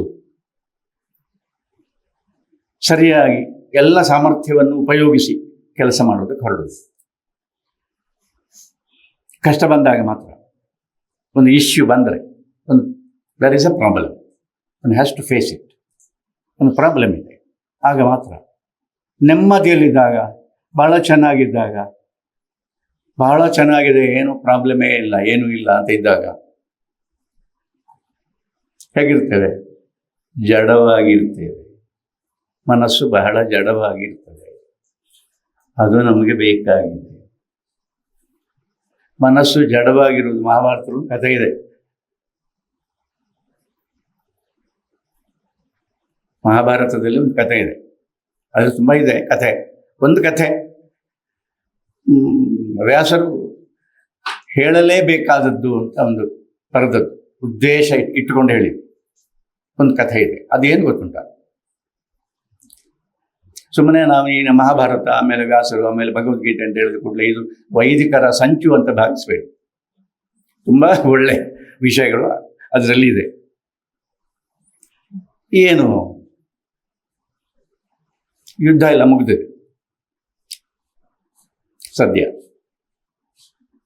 ಯುದ್ಧ ಎಲ್ಲ ಮುಗಿದಿದೆ. ಮಹಾಭಾರತದ ಯುದ್ಧದ ಬಗ್ಗೆ ನಾನು ಹೇಳ್ತಾ ಇರೋದು, ಈಗಿನದ್ದಲ್ಲ. ಇದು ಇವತ್ತು ಬೆಳಿಗ್ಗೆ ಒಂದು ಹೇಳ್ತಾರೆ, ಮಧ್ಯಾಹ್ನ ಮತ್ತೊಂದು ಹೇಳ್ತಾರೆ, ಎಂಥದ್ದು ಗೊತ್ತಾಗೋದಿಲ್ಲ. ಇದು ಮುಗಿದಿದೋ ಇಲ್ವೋ ಅಂತ ಗೊತ್ತಾಗೋದಿಲ್ಲ. ಅವರ ಉದ್ದೇಶವು ಅದುವೇ. ಮುಗಿದಿದೋ ಇಲ್ವೋ ಎನ್ನುವುದು ನಿಮಗೆ ಯಾವ ಕಾಲಕ್ಕೂ ಗೊತ್ತಾಗಬಾರ್ದು, ಯಾಕಂದ್ರೆ ಅವರಿಗೆ ಗೊತ್ತಾಗಲಿಲ್ಲ. ಅದರಿಂದ ಅದನ್ನು ಅವ್ರು ಹೇಳ್ತಾ ಇರ್ತಾರೆ. ಟ್ರಂಪ್ ಮಹಾಶಯರು ಹೆಸರು ಚೆನ್ನಾಗಿದೆ, ಫೇಲ್ ಅಂತ ಇಡಬೇಕು, ಟ್ರಂಪ್ ಅಂತಲ್ಲ. ಹೋಗಲಿ, ಮಹಾಭಾರತ ಯುದ್ಧ ಮುಗಿದಿದೆ, 18 ದಿವಸಗಳು ಇತ್ತು. 18 ಅಕ್ಷೋಹಿಣಿ ಸೇನೆ ನಿರ್ನಾಮ ಆಗಿದೆ. ಆಮೇಲೆ ಧರ್ಮರಾಜನು ಚಕ್ರವರ್ತಿ ಆಗಿದ್ದಾನೆ, ಸಿಂಹಾಸನದಲ್ಲಿ ಕೂತಿದ್ದಾನೆ, ಎಲ್ಲ ಆಗಿದೆ. ಕೆಲಸ ಇಲ್ಲ ಯಾರಿಗೂ, ಏನು ಎಂಥ ಅವಸ್ಥೆಗಳು ಇದು ಅಂತ ಹೇಳಿದರೆ, ನಗಾಡಬೇಕು ಅಲ್ಲ ಕೂಗಬೇಕು ಗೊತ್ತಾಗುದಿಲ್ಲ, ಕೆಲಸವೇ ಇಲ್ಲ ಯಾರಿಗೂ. ಯಾಕೆ? ಕ್ಷತ್ರಿಯರಲ್ವಾ? ಏನು ನಿಮ್ಮ ಉದ್ಯೋಗ? ನೀವು ಹುಟ್ಟಿದ್ಯಾಕೆ? ರಣರಂಗದಲ್ಲಿ ಸಾಯ್ಲಿಕ್ಕೆ. ಭಯಂಕರ, ಏನು ವೀರರಸ ಆಯಿತು. ಅದಿಲ್ಲದ ಮೇಲೆ ಯುದ್ಧ, 2 ಸೇನೆಗಳು ಇನ್ನು ಶತ್ರುಗಳು ಹುಟ್ಟಿಕೊಳ್ಬೇಕಷ್ಟೆ. ಹುಟ್ಟುತ್ತಾರೆ, ಅದು ಬೇರೆ ವಿಷಯ. ಅದಕ್ಕೆ ಸ್ವಲ್ಪ ಸಮಯ ಆಗ್ತದೆ. ಈಗ ವಿಶ್ರಾಂತಿ, ಈಗ ಶಾಂತಿ, ಎಲ್ಲರೂ ಸತ್ತ ಮೇಲೆ ಆಗ್ಬೋದು. ಏನು ಬೇಕಾದ್ರೂ ಹೇಳ್ಬೋದು. ಆವಾಗ ಅರ್ಜುನ ಮತ್ತು ಕೃಷ್ಣ ಇಬ್ಬರು ಮಾತಾಡ್ತಾರೆ. ಭಗವದ್ಗೀತೆಯನ್ನು ಒಬ್ಬನು ಹೇಳಿದವ, ಒಬ್ಬ ಕೇಳಿದವ. ಇಬ್ಬರು ಯುದ್ಧ ಎಲ್ಲ ಆದಮೇಲೆ ಇದು ಅರ್ಜುನ ಹೇಳ್ತಾನೆ ಕೃಷ್ಣನ ಹತ್ರ, ಏನಂದ್ರೆ, ನೋಡಿ ಎಷ್ಟು ಚೆನ್ನಾಗಿದೆ, ನೀನು ನನಗೆ ಆ ಯುದ್ಧದ ಪ್ರಾರಂಭದ ದಿವಸ ನನಗೆ ಒಂದು ಶೋಕ ಬಂದು ಕವಿದಿದ್ದಾಗ, ವಿಷಾದ ಬಂದು ನನಗೆ ಇವರನ್ನೆಲ್ಲ ಕೊಲ್ಲಬೇಕಲ್ಲ ಇವರನ್ನೆಲ್ಲ ಅಂತೇಳಿ ನನಗೆ ಒಂದು ದುಃಖ ಬಂದಾಗ, ಅದನ್ನೆಲ್ಲ ಕಳೆದು ನೀನು ಯುದ್ಧ ಮಾಡುವುದಕ್ಕೆ ನೆರವಾಗುವ ಬಹಳ ದೊಡ್ಡ ಫಿಲಾಸಫಿಯನ್ನು ಹೇಳಿದ್ದಿ ಮಾರಾಯ, ನನಗೆ ಮರ್ತೇ ಹೋಗಿದೆ. ಇದು ಹೇಳ್ತಾನಲ್ಲ, ಇದನ್ನು ಬರೀತಾರಲ್ಲ ವ್ಯಾಸರು, ವಿಸ್ಮೃತಂ, ಯಾವುದು ಮರ್ತೇ ಹೋಗಿದೆ.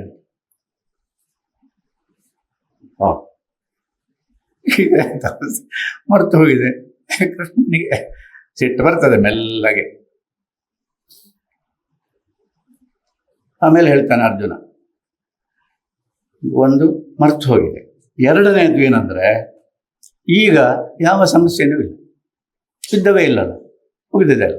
ನಮ್ಮ ಅಣ್ಣ ರಾಜನಾಗಿದ್ದಾನೆ, ಆಗಬೇಕಾದದ್ದೇ, ಅದಕ್ಕೋಸ್ಕರ ಅಲ್ವ ಇಷ್ಟೆಲ್ಲ ಪ್ರಯತ್ನ ಮಾಡಿದ್ದು. ರಾಜನಾಗಿ ಕೂತಿದ್ದಾನೆ, ನೋ ಪ್ರಾಬ್ಲಮ್, ನಥಿಂಗ್. ಇನ್ನೆಲ್ಲ ಏನಾಗಲಿಲ್ಲ, ಎಲ್ಲ ರಗಳೇ ಇಲ್ಲ ಈಗ. ಇನ್ನೊಮ್ಮೆ ಹೇಳಿ, ಈಗ ವಿಶೇಷ ಉಪನ್ಯಾಸ. ಈಗ ಈಗ ಒಂದು ಹೇಳು. ಯಾಕೆಂದ್ರೆ ಈಗ ಏನು ರಗಳಿಲ್ಲದೆ ಕೂತ್ಕೊಂಡು ಕೇಳ್ತೇನೆ. ಏನು 18 ಅಲ್ಲ, ಇನ್ನೇನು ಬೇಕಾದ್ರೆ ಹೇಳು. ಹೇಳಬೇಕೋ ಬೇಡೋ ಹೇಳಿ. ಕೃಷ್ಣ ಇದನ್ನು ಈಗ ಅರ್ಜುನನ ಈ ಮಾತಿಗೆ ಮಣಿದು, ಸ್ನೇಹಿತ ಅಲ್ಲ, ಸೋದರ ಭಾವ, ಹೇಳಬೇಕಲ್ಲ. ಕೃಷ್ಣನಿಗೆ ಸಿಟ್ಟು ಬರ್ತದೆ. ಒಂದು ಮಾತು ಹೇಳ್ತಾನೆ, ಅವಿವೇಕಿ, ನಿನಗೆ ನಾನು ಭಗವದ್ಗೀತೆ ಹೇಳಿದೆ ಅಲ್ಲ, ಅದಕ್ಕೆ ನನಗೆ ದುಃಖ ಆಗ್ತದೆ. ಏನಪ್ಪ ಅಂದರೆ, ಮೊದಲನೇದಾಗಿ ಮರಿಬಾರ್ದು, ಎರಡನೇದಾಗಿ ಇನ್ನೊಮ್ಮೆ ಹೇಳು ಅಂತ ಹೇಳಬಾರ್ದು. ಅದು ಅಂಡರ್ಲೈನ್, ಅರ್ಥ ಆಗಬೇಕಾದದ್ದು. ಇನ್ನೊಮ್ಮೆ ಹೇಳು ಅಂತ ಹೇಳ್ತೀಯಲ್ಲ, ತಲೆ ಸರಿ ಉಂಟ ನಿನಗೆ? ಈ ಮಾತಿದೆ ಸಂಸ್ಕೃತದಲ್ಲಿ, ದುರ್ಮೇಧ ಅಂದ್ರೇನು? ಬುದ್ಧಿಗೇಡಿ ಅಂತ. ತಲೆ ಸರಿ ಇಲ್ಲ ನಿನಗೆ. ಏನು ಏನು ಅಂತ ಹೇಳಿದರೆ, ಮರಿಬಾರ್ದಿತ್ತು ಎನ್ನುವುದು ಇರಲಿ, ಹೇಳುವ. ಇದು ಮರೆತೋಯ್ತು, ಮನುಷ್ಯ ಅಲ್ವ, ನರ, ಹೋಗ್ಲಿ ಆಚೆ. ಮತ್ತೇನು ಇನ್ನೊಮ್ಮೆ ಹೇಳು ಅಂತ ಹೇಳ್ತೀಯಲ್ಲ, ನಿನಗೆ ಸಂವೇದನೆಯೇ ಇಲ್ಲ. ಯಾಕೆ ಇಲ್ಲ? ನನಗೆ ಈಗ ಸ್ಫೂರ್ತಿಯೇ ಇಲ್ಲ ಹೇಳಿ. ಏನು ಉಪನ್ಯಾಸ ಮಾಡಲಿಕ್ಕೆ ಸ್ಫೂರ್ತಿ ಇಲ್ಲ, ಏನೂ ಇಲ್ಲ. ಯಾಕೆ ಇಲ್ಲ? ನಿನಗೆ ಸಮಸ್ಯೆ ಇಲ್ಲಲ್ಲ. ದಯಮಾಡಿ ಯೋಚನೆ ಮಾಡಿ, ಹೇಗಿದೆ ಇದು ಅಂತ. ಭಗವದ್ಗೀತೆಯನ್ನು ಹೇಗೆ ಓದಬೇಕೆನ್ನುವುದಕ್ಕೆ ಇದು ಅವರು ಬರೆದದ್ದು. ನಿನಗೆ ಸಮಸ್ಯೆ ಇಲ್ಲಲ್ಲ. ಈಗ ಏನು ಮಾಡಲಿ ನಾನು? ಕಿಂ ಕರ್ತವ್ಯತ ಮೂಢನಾಗಿದ್ದೇನೆ, ಕ್ಷತ್ರಿಯ ಹೌದು, ಬಿಲ್ಲು ಬಾಣ ಹಿಡಿದಿದ್ದೇನೆ, ಎಲ್ಲ ಹೌದು. ಅಲ್ಲಿ ಅಜ್ಜ, ಗುರುಗಳು, ಬಂಧುಗಳು, ಸೋದರ ಮಾವ, ಅವರು ಇವರು ಎಲ್ಲರಿದ್ದಾರೆ, ಇವರನ್ನು ಕೊಲ್ಲಬೇಕಲ್ಲ ನಾನು ಅಂತ ನನಗೆ ಕಾಣುವುದು ಮನುಷ್ಯನಾದವನಿಗೆ ಸಹಜ ಅಲ್ವೋ ಎನ್ನುವಂತಹ ದುಃಖ ಉಂಟಲ್ಲ, ವಿಷಾದ ನಿನಗೆ ಇಲ್ಲವಲ್ಲ. ಈಗ ಒಂದಾಯ್ತಲ್ಲ. ಈಗ ಭಗವದ್ಗೀತೆ ಹೇಳಿದ್ರೆ ಯಾರಿಗೆ ಹೇಳುವುದು? ಸ್ಫೂರ್ತಿಯೇ ಇಲ್ಲ. ಆಪತ್ಕಾಲದಲ್ಲಿ, ವಿಪತ್ಕಾಲದಲ್ಲಿ ಮಾತ್ರ ಮನಸ್ಸು ಸೀರಿಯಸ್ ಆಗಿ ತೊಡಗಿಕೊಳ್ಳುವುದಕ್ಕೆ ಸಾಧ್ಯ, ನೆಮ್ಮದಿಯ ಕಾಲದಲ್ಲಿ ಅಲ್ಲ. ನಾವು ಎಲ್ಲರೂ ಬಯಸುವುದು ನೆಮ್ಮದಿ, ರಗಳ ಇರಬಾರ್ದು. ಅಂದ್ರೇನು? ಉಳಿದವರು ಯಾರು ಇರಬಾರ್ದು ಅಂತ ಅರ್ಥ. ರಗಳ ಅಂದರೆ ನಾವು ಮಾತ್ರ ಇರಬೇಕು. ನಾವು ಮಾತ್ರ ಇದ್ದರೆ ನಾವು ಇದ್ರೂ ಒಂದೇ, ಇಲ್ಲದಿದ್ರೂ ಒಂದೇ. ಅದು ಜೀವಚ್ಛವ ಸ್ಥಿತಿ. ಅದು ಹೀಗೆ ಇದೆ. ಆದ್ದರಿಂದ ವಿಪತ್ ಕಾಲದಲ್ಲಿ ಪ್ರಾಬ್ಲಮ್ಸ್ ಸ್ಪ್ರೌಟಿಂಗ್ ಅಪ್, ಅದು ನಮ್ಮನ್ನು ಕಾಡ್ತಾ ಇದ್ರೆ ಏನು ಮಾಡಲಿ ನಾನು? ನಿಜವಾಗಿ ನಾನು ಮಾಡಬೇಕಾದ್ದೇನು ಈ ಜೀವನದಲ್ಲಿ? ಈ ಇಂದ್ರಿಯಗಳನ್ನು ಕಟ್ಟಿಕೊಂಡು, ಈ ಮನಸ್ಸನ್ನು ಕಟ್ಟಿಕೊಂಡು ಒಂದು ಹೇಳಿದರೆ ಮತ್ತೊಂದು ಕೇಳುವುದಿಲ್ಲ. ನಮ್ಮ ಮನಸ್ಸು ಹೇಳುವ ಒಂದು ವಿಚಾರವನ್ನು, ಒಮ್ಮೆ ಹೇಳುವ ವಿಚಾರವನ್ನು ಇನ್ನೊಮ್ಮೆ ನಮ್ಮ ಮನಸ್ಸೇ ಹೇಳುವುದಿಲ್ಲ. ಇನ್ನೊಬ್ಬರು ಹೇಳಿದ್ರಂತ ಅದನ್ನು ಖಂಡಿಸುವುದು ಹೇಗೆ ಅಂತಲೇ ಲಾಜಿಕ್ ಮಾಡ್ತಾ ಇರ್ತದೆ. ಏನು ಮಾಡಲಿ ನಾನು ಈ ಚಾಂಚಲ್ಯದ ಮಧ್ಯದಲ್ಲಿ ಅಂತ ಒಬ್ಬರಿಗೆ ಕಾಣ್ತದೆ. ಕಂಡರೆ, ನಿಜವಾಗಿ ಕಂಡರೆ, ಅವರಿಗೆ ಖಂಡಿತ, ಇವರಿಗೆ ಖಂಡಿತ, ನನಗೂ ಕಾಣಲಿ ಅಂತ ಹೇಳಿದರೆ ಆಗುದಿಲ್ಲ. ಅದು ನಿಜವಾಗಿ ಕಾಣಬೇಕು. ಅದೊಂದು ಬಹಳ ಆಶ್ಚರ್ಯ. ಇದು ಈ ನಿಜವಾಗಿ ಎನ್ನುವಂಥ ಪದವನ್ನು ನಾವು, ನಿಜವಾಗಿ ಎನ್ನುವುದು ಪದ ಉಂಟಲ್ಲ, ಇದೊಂದು ಭಾರಿ ಆಶ್ಚರ್ಯ. ಎಲ್ಲದಕ್ಕೂ ನಿಜವಾಗಿ ಸತ್ಯ ಹೇಳುವುದಾದರೆ ಅಂತ, ಸತ್ಯ ಎನ್ನುವುದೇ ನಿಜ, ಅದರ ಒಟ್ಟಿಗೆ ನಾವು ನಿಜವಾಗಿ ಸತ್ಯ, ಹಾಗೆ ನಿಜ ಅಲ್ಲದೆ ಸತ್ಯ ಹೇಳಿಕ್ಕಾಗ್ತದ? ನಿಜವಾಗಿ ಅಲ್ಲದೆ ಸತ್ಯ ಹೇಳಿದಂತೆ ಆಗುವುದು. ನಮ್ಮ ಈ ಆರ್ಟಿಕ್ಯುಲೇಷನ್ ಅಲ್ಲ, ಭೀಕರ. ಯಾವುದು ಅಂದರೆ ಎಷ್ಟೆಲ್ಲ ಸಂಕೀರ್ಣತೆಯನ್ನು ಮಾಡಬಹುದು ನಮ್ಮನ್ನು ರಕ್ಷಿಸಿಕೊಳ್ಳುವುದಕ್ಕೆ ಅಂತ ನಾವು ಪ್ರಯತ್ನ ಮಾಡ್ತಲೇ ಇರ್ತೇವೆ. ಸಹಜತೆಗೆ ಜಾಗವೇ ಇಲ್ಲ ಅಂತ ಆಗಿದೆ. ಹಾಗೆ ಪ್ರಾಬ್ಲಮ್ಸ್ ಇದ್ದಾಗ ಮಾತ್ರ ಆಗುವುದು, ಇಲ್ಲದಿದ್ದರೆ ಆಗುವುದು. ಆದ್ದರಿಂದ ಯಾರಾದರೂ ಸ್ವರ್ಣಯುಗ ಅಂತ ಹೇಳಿದರೆ, ಆ ಯುಗದಲ್ಲಿ ಎಂಥದ್ದು ಆಗಲಿ, ಸುಖ ಭೋಗಗಳು ಮಾತ್ರ, ಬೇರೆ ಎಂಥದ್ದು ಇಲ್ಲ. ಪಶುಗಳ ಹಾಗೆ. ನಿಜವಾಗಿ ಹಿಸ್ಟ್ರಿಯಲ್ಲಿ ಹೇಳೋದು ಸ್ವರ್ಣಯುಗ. ಇಂಥ ಸ್ವರ್ಣಯುಗ ಸ್ವರ್ಣಯುಗ ಅಂದ್ರೆ ಏನು? ಸ್ವರ್ಣಯುಗದಲ್ಲಿ ಬಹಳ ಅತ್ಯುತ್ತಮವಾದ ಕೃತಿಗಳು ಬರುವುದೇ ಇಲ್ಲ. ಯಾಕೆ? ಪ್ರಾಬ್ಲಮೇ ಇಲ್ಲಲ್ಲ, ಎಲ್ಲ ಚೆನ್ನಾಗಿದೆ ಅಲ್ಲ, ಎಲ್ಲವೂ ಚೆನ್ನಾಗಿದೆ ಅಲ್ಲ. ಅವಾಗ ಅರ್ಜುನ ಒಂದು ಕೇಳ್ತಾನೆ, ಹಾಗಾದ್ರೆ ಪ್ರಾಬ್ಲಮ್ ಉಂಟು ಮಾಡಿಕೊಳ್ಳುವುದು ಹೇಗೆ? ಏನು ಉಂಟು ಮಾಡಿಕೊಳ್ಳಿಕ್ಕಾಗುವುದಿಲ್ಲ. ಕೃತಕವಾಗಿ ಪ್ರಾಬ್ಲಮ್ ಉಂಟು ಮಾಡಿಕೊಂಡ್ರೆ ಮನಸ್ಸು ಕೆಲಸ ಮಾಡೋದು ತಾಂತ್ರಿಕವಾಗಿ ಮಾತ್ರ, ನಿಜವಾಗಿ ಕೆಲಸ ಮಾಡುವುದೇ ಇಲ್ಲ. ನೀವು ನೋಡಿಕೊಂಡರೆ ಗೊತ್ತಾಗ್ತದೆ, ಮನಸ್ಸನ್ನು ನೋಡಿಕೊಂಡರೆ ಗೊತ್ತಾಗ್ತದೆ. ಮನಸ್ಸು ಬಹಳ ಕೃತಕವಾಗಿ ಕೆಲಸ ಮಾಡುವುದರಲ್ಲಿ ಪಳಗಿದೆ. ಅದು ನಿಜವಾದದ್ದು ಅದಕ್ಕೆ ಅನ್ನಿಸುವುದೇ ಇಲ್ಲ. ದುರಂತ ಅಲ್ವ ಇದು? ಅದಕ್ಕೆ ಬೇಕದು, ಮನಸ್ಸಿಗೆ ಬೇಕಾದದ್ದು ಯಾವುದು? ನಿಜವಾಗಿ ಒಂದು ವ್ಯಕ್ತ ಆಗುವ ಒಂದು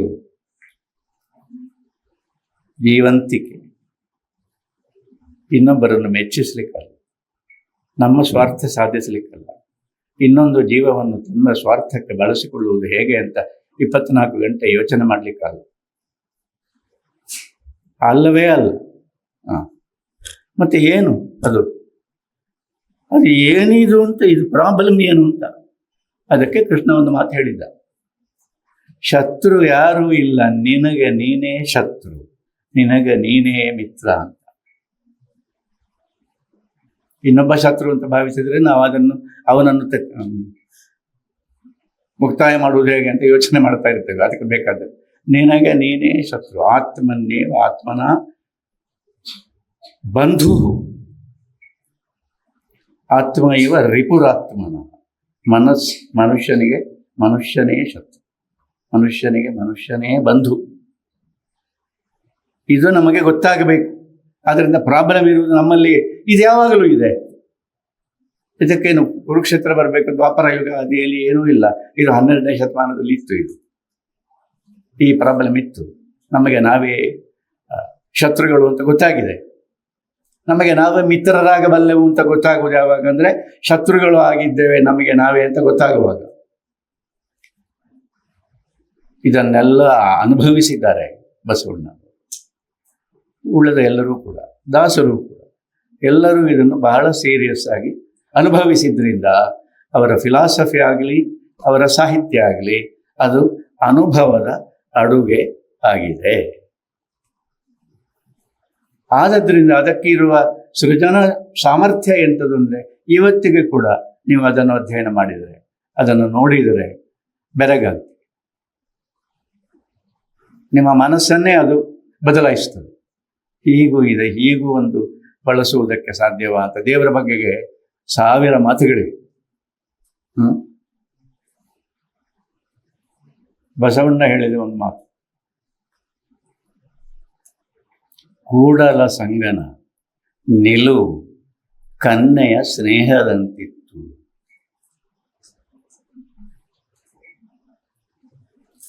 ಹುಡುಗರಿಗೆ ಖುಷಿ ಆಗ್ಬೋದು. ಎಷ್ಟು ಚೆನ್ನಾಗಿದೆ ಆ ಮಾತು. ಕನ್ನೆಯ ಸ್ನೇಹದಂತೆ ಇತ್ತು. ನಾನು ವಚನಗಳನ್ನು ಅಧ್ಯಯನ ಮಾಡ್ತಾ ಇದ್ದಾಗ ಇದಕ್ಕೆ ಏನು ಅರ್ಥ ನನಗೆ ಅರ್ಥ ಆಗಿದೆ. ಇದಕ್ಕೆ ಏನು ಅರ್ಥ ಬರೆದಿದ್ದಾರೆ ಪಂಡಿತರು ಅಂತ ನೋಡುವ ಒಂದು ಸರ್ತಿ ಅಂತ ನೋಡಿದೆ. ಯಾರೋ ದೊಡ್ಡ ದೊಡ್ಡ ಪಂಡಿತೋತ್ತಮರೆಲ್ಲ ಅದನ್ನು ಸಂಪಾದಿಸಿದರು. ಕನ್ನೆಯ ಸ್ನೇಹ ಅಂದ್ರೆ ಏನು? ಇದು ಏನು ಅಂತ ನಾವು ಕೇಳಬೇಕು ಎನ್ನುವ ಪರಿಸ್ಥಿತಿ ಬರಬಾರ್ದು ನಿಜವಾಗಿ. ಆದರೆ ಒಂದು ಚಪಲ ಇರ್ತದೆ ಅಂತ ನೋಡಿಬಿಡುವ, ಏನು ಬರೆದಿದ್ದಾನೆ ಇವ, ಏನು ಬರೆದಿದ್ದಾನೆ ಇವನಿಗೆ, ಯಾವ ಕನ್ಯೆ ಸಿಕ್ಕಿದ್ದಾಳೋ, ಏನು ಬರೆದಿದ್ದಾನೆ ನೋಡುವ. ಅದು ಬರೆದ ಕಲಬುರ್ಗಿಯವರು ಬರೆದದ್ದಲ್ಲ, ಆದರೆ ಕಲಬುರ್ಗಿಯವರ ಸಂಪಾದಕರು ಇನ್ಯಾರೋ ಬರೆದಾಕಿದ್ದಾರೆ. ಅದನ್ನು ನೋಡಿದರೆ ಕಠಿಣ ಪದಗಳ ಅರ್ಥ, ಕನ್ನೆಯ ಸ್ನೇಹದಂತೆ ಇತ್ತು ಎನ್ನುವುದು ಕಠಿಣ ಪದಗಳ ಅರ್ಥದಲ್ಲಿ ಸೇರಿದೆ. ಅದು ನಿಜ. ಕಠಿಣ ಪದಗಳ ಅರ್ಥ ಅಂತ ಎಂಥ ಕರ್ಮ ಒಂದು ನೋಡುವ ಅಂತೇಳಿ ನೋಡಿದ್ರೆ ಬಾಯಲ್ಲಿ ಹೇಳಬಾರ್ದು, ಬಹಳ ಬೇಜಾರಾಯ್ತು, ಭಾರಿ ಬೇಜಾರಾಯ್ತು. ಯಾಕೆ ನೋಡಿದೆ ನಾನು ಅಂತ, ಯಾಕೆ ನೋಡಿದೆ, ನಿನಗೆ ಅರ್ಥ ಆಯ್ತಲ್ಲ, ನಿನ್ನ ಹೃದಯಕ್ಕೆ ಒಂದು ಗೊತ್ತಾಯ್ತಲ್ಲ ವಿಷಯ, ಅದು ಸಾಕಾಗದೆ ನಿನಗೆ, ಅದು ಸಾಕಾಗಿಲ್ಲ ಅಂತ ನಿನಗೆ ಯಾಕೆ ಅನ್ನಿಸಿತು? ನಿನ್ನ ಕರ್ಮ ಅಂತ ನನ್ನನ್ನೇ ನಾನು ಬೈದುಕೊಂಡೆ. ಅಂಥ ಅರ್ಥ ಬರೆದಿದ್ದಾರೆ. ಕನ್ನೆಯ ಸ್ನೇಹ ಅಂತ ಹೇಳುವುದಕ್ಕೆ ಕನ್ನೆಯ ಕಾಮ ಅಂತ ಬರೆದಿದ್ದಾರೆ. ಇವರಿಗೆ ಏನು ಹೇಳಬೇಕು ಹೇಳಿ? 12ನೇ ಶತಮಾನ, ಇದು 20, ಈಗ 21. ಈ ಪುಸ್ತಕ ಬಂದದ್ದು 20ನೇ ಶತಮಾನದಲ್ಲಿ. ಇವರಿಗೆ ಏನು ಹೇಳಬೇಕು ನನಗೆ ನೀವು ಹೇಳಿ. ನೋಡಿ ಬೇಕಾದ್ರೆ ನಾನು ಹೇಳಿದ್ದನ್ನು ಕ್ರಾಸ್ ಚೆಕ್ ಮಾಡಿ. ಹಾರಿಬಲ್ ಫೆಲೋಸ್, ಸಾಧ್ಯವೇ ಇಲ್ಲ ಇದು. ಶಬ್ದದ ಲಜ್ಜೆಗೆ ನೋಡ ಅಂತ ನನ್ನ ನೆನಪಾಯ್ತು.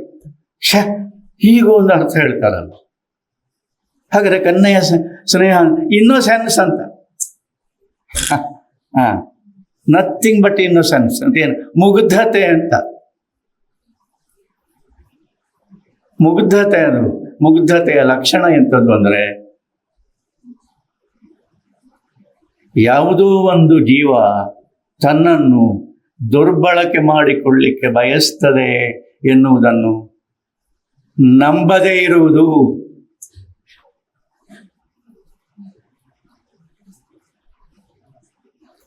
ಲೋಕದಲ್ಲಿ ಇದೇ ನಡೀತಾ ಇರುವುದು. ಇನ್ನೊಂದು ಜೀವವನ್ನು ತಾನು ಬಳಸಿಕೊಳ್ಳುವುದು ಹೇಗೆ? ಮುಗ್ಧತೆ ಅಂದರೆ ಇದನ್ನು ನಂಬದೇ ಇರುವುದು.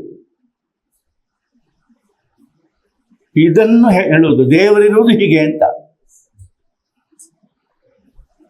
ಹೆಸರು ಎಂತ ಬೇಕಾದ್ರೆ ಹೇಳಿ ನೀವು, ದೇವರೊಂದು ಕೃಷ್ಣ ಅಂತ ಹೇಳಿ, ಕೂಡಲ ಸಂಗಮ ಏನು ಬೇಕಾದರೂ ಹೇಳಿ, ಅಲ್ಲ ಅಂತ ಹೇಳಿ, ಇಲ್ಲ ಅಂತ ಮಾತ್ರ ಹೇಳಬೇಡಿ. ಏನು ಬೇಕಾದರೂ ಹೇಳಿ, ಆದರೆ ವಿಷಯ ಇರುವುದು ಇದು. ದೇವರಿಗೆ ಈ ಮನುಷ್ಯ, ಈ ಜೀವ ತನ್ನನ್ನು ದುರ್ಬಳಕೆ ಮಾಡಿಕೊಳ್ತದೆ ಅಂತ ಮನಸ್ಸಿಗೆ ಒಂದೇ ಒಂದು ಸತಿ ಬರುವುದು. ಮಾಡಿಕೊಳ್ತಾ ಇದ್ದಾನೆ. ಮನುಷ್ಯನಿಗಿರುವುದು ವ್ಯವಹಾರ ಮಾತ್ರ. ಮುಗ್ಧತೆ ನಾಶ ಆಗಿದೆ. ನಾಶ ಆಗದೇ ಇದ್ದಂಥದ್ದು ಒಂದು ಇದೆ ಅಂತ ಬಸವಣ್ಣ ಹೇಳುವುದು, ಶಾಸ್ತ್ರಗಳು ಹೇಳುವುದು. ನೀನು ಎಷ್ಟು ಮುಗ್ಧತೆಯ ನಾಶದ ಕಡೆಗೆ ಹೋಗ್ತಾ ಇದ್ರೂ ಕೂಡ ಒಂದು ಎಲಿಮೆಂಟ್ ಇದೆ, ಅದು ನಾಶ ಆಗಿದೆ. ಮುಗ್ಧತೆ ನಾಶ ಆಗಿಲ್ಲ. ಆಗದೇ ಇದ್ದದ್ದು ಒಂದಿದೆ, ಅದನ್ನು ದೇವರು ಅಂತ ಹೇಳುವುದು ಅಥವಾ ಎಂತ ಬೇಕಾದ್ರೆ ಹೇಳುದು. ಅದು ಇದೆ, ಅದು ನಿನ್ನನ್ನು ನಂಬುತ್ತದೆ. ಅದು ನಿನ್ನನ್ನು ನಂಬುತ್ತದೆ. ನೀನು ದೇವರನ್ನು ನಂಬುವುದಲ್ಲ. ನೀನು ನಂಬುವುದು ಎಷ್ಟು ಮಟ್ಟಿಗೆ? ನೀನು ನಂಬುವುದೇ PUC ಪಾಸ್ ಆಗಲಿಕ್ಕೆ, ಇಲ್ಲ ಅದರಲ್ಲಿ ಸೀಟು ಸಿಗ್ಲಿಕ್ಕೆ, ಇನ್ನೊಂದಾಗಲಿಕ್ಕೆ, ಇಷ್ಟಕ್ಕೆ ತಾನೆ. ಅದು ನೀನು ಹೀಗೆ ಇದ್ದರೂ ಕೂಡ, ನೀನು ಒಂದು ದಿನ ಬದಲಾಗ್ತೀಯಪ್ಪ ಅಂತ ನಂಬುವುದು. ಇದು ಗೊತ್ತಾದರೆ ಸೃಷ್ಟಿಶೀಲತೆಯ ಒಂದು ಪ್ರವಾಹ ಉಕ್ಕುತ್ತದೆ. ಇದು ಆಶ್ಚರ್ಯ. ಭಾಷೆಯಲ್ಲಿ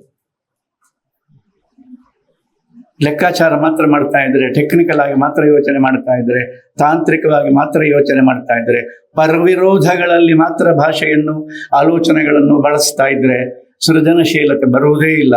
ತಾಂತ್ರಿಕ ಪಾಂಡಿತ್ಯ ಬರಲಿಕ್ಕೆ ಸಾಕು. ಬಸವಣ್ಣನವರದೊಂದು ವಚನ ಇದೆ, ನಿನಗೆ ಕೇಡಿಲ್ಲವಾಗಿ ಆನು ಒಲಿದಂತೆ ಹಾಡುವೆ. ಕೇಡೇ ಇಲ್ಲದ ಒಂದು ಸ್ಥಿತಿ ಇದೆ ಅಂತ ಅವರಿಗೆ ಗೊತ್ತಾಗಿದೆ.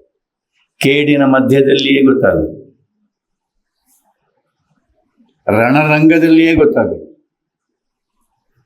ಕೇಡಿನ ಮಧ್ಯದಲ್ಲಿಯೇ ಗೊತ್ತಾಗುವುದು. ಕೇಡೇ ಇಲ್ಲದ, ದರ್ ಇಸ್ ನೋ ಈವಿಲ್. ಇಂಥದ್ದು ಒಂದು ಸ್ಥಿತಿ ಇದೆ ಅಂತ ಗೊತ್ತಾಗುವುದು. ಗೊತ್ತಾದರೆ ಮುಗಿದು ಹೋಯ್ತಲ್ಲಿ. ಏನು? ಪರವಿರೋಧಗಳು ಹೋಯ್ತು. ಅದು ಹೋಯ್ತದು. ವಾಗ್ವಾದ ಹೋಯ್ತು, ಲಾಜಿಕ್ ಹೋಯ್ತು. ಮತ್ತು ಅದರ ಜಾಗದಲ್ಲಿ ಭಾಷೆ ಅರಳಿಕೊಳ್ಳುವುದಕ್ಕೆ ಪ್ರಾರಂಭ ಆಯಿತು. ಆ ಸ್ಪೇಸಲ್ಲಿ ಅದನ್ನು ಬಾಯಲು ಅಂತ ಹೇಳುವುದು ಅಸಾಧ್ಯ ಸಂಗತಿಗಳಿವೆ.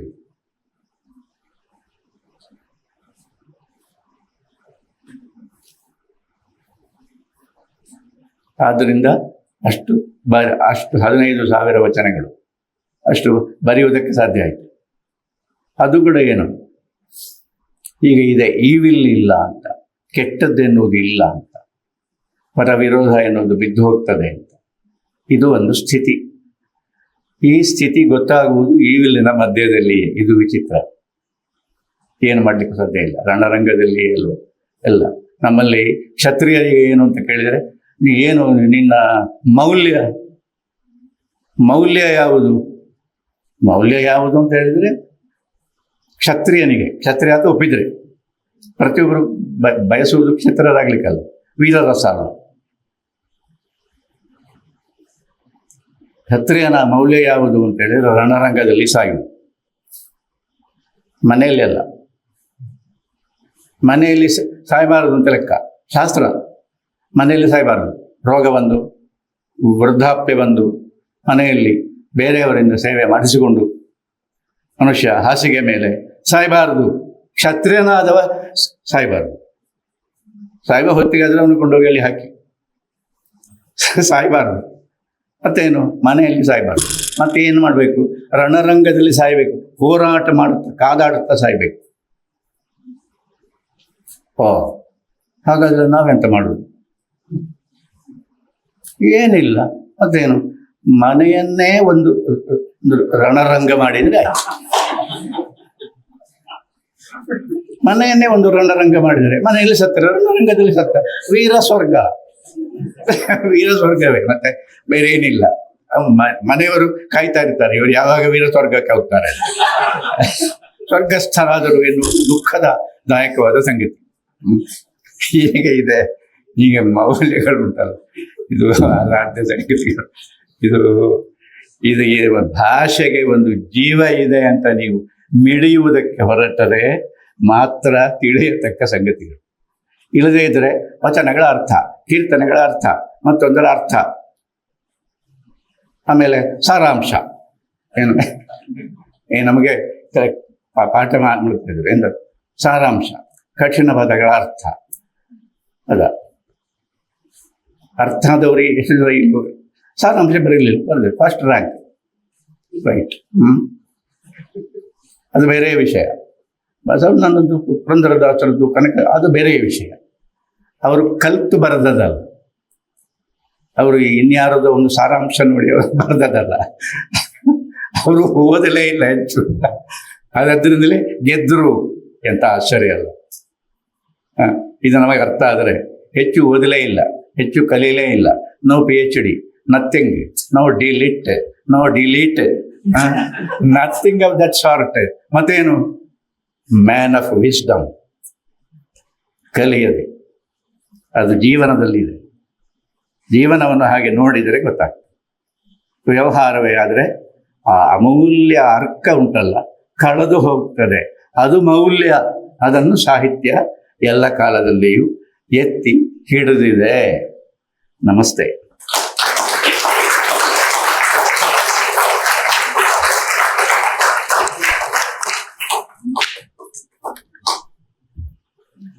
ಧನ್ಯವಾದಗಳು ಸರ್.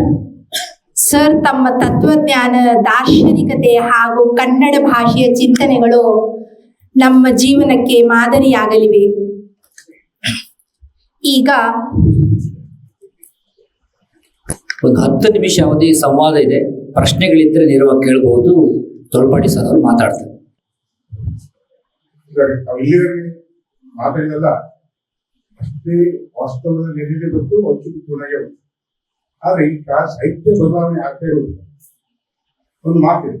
ಸಾಹಿತ್ಯ ಸಮಾಜದ ಪ್ರತಿಬಿಂಬ ಮತ್ತು ಗತಿಬಿಂಬ. ಸಮಾಜ ಬದಲಾಗುತ್ತೆ, ಜನರ ಆಸಕ್ತಿಗಳ ಬದಲಾಗುತ್ತೆ, ಜೀವನ ಕ್ರಮ ಬದಲಾಗುತ್ತೆ, ಸಾಹಿತ್ಯ ಬದಲಾಗ್ತಿರುವುದು ಈ ಕಾರಣಕ್ಕೆ ಅನ್ನೋದು ನನ್ನ ಉತ್ತಮ ಅಭಿಪ್ರಾಯ.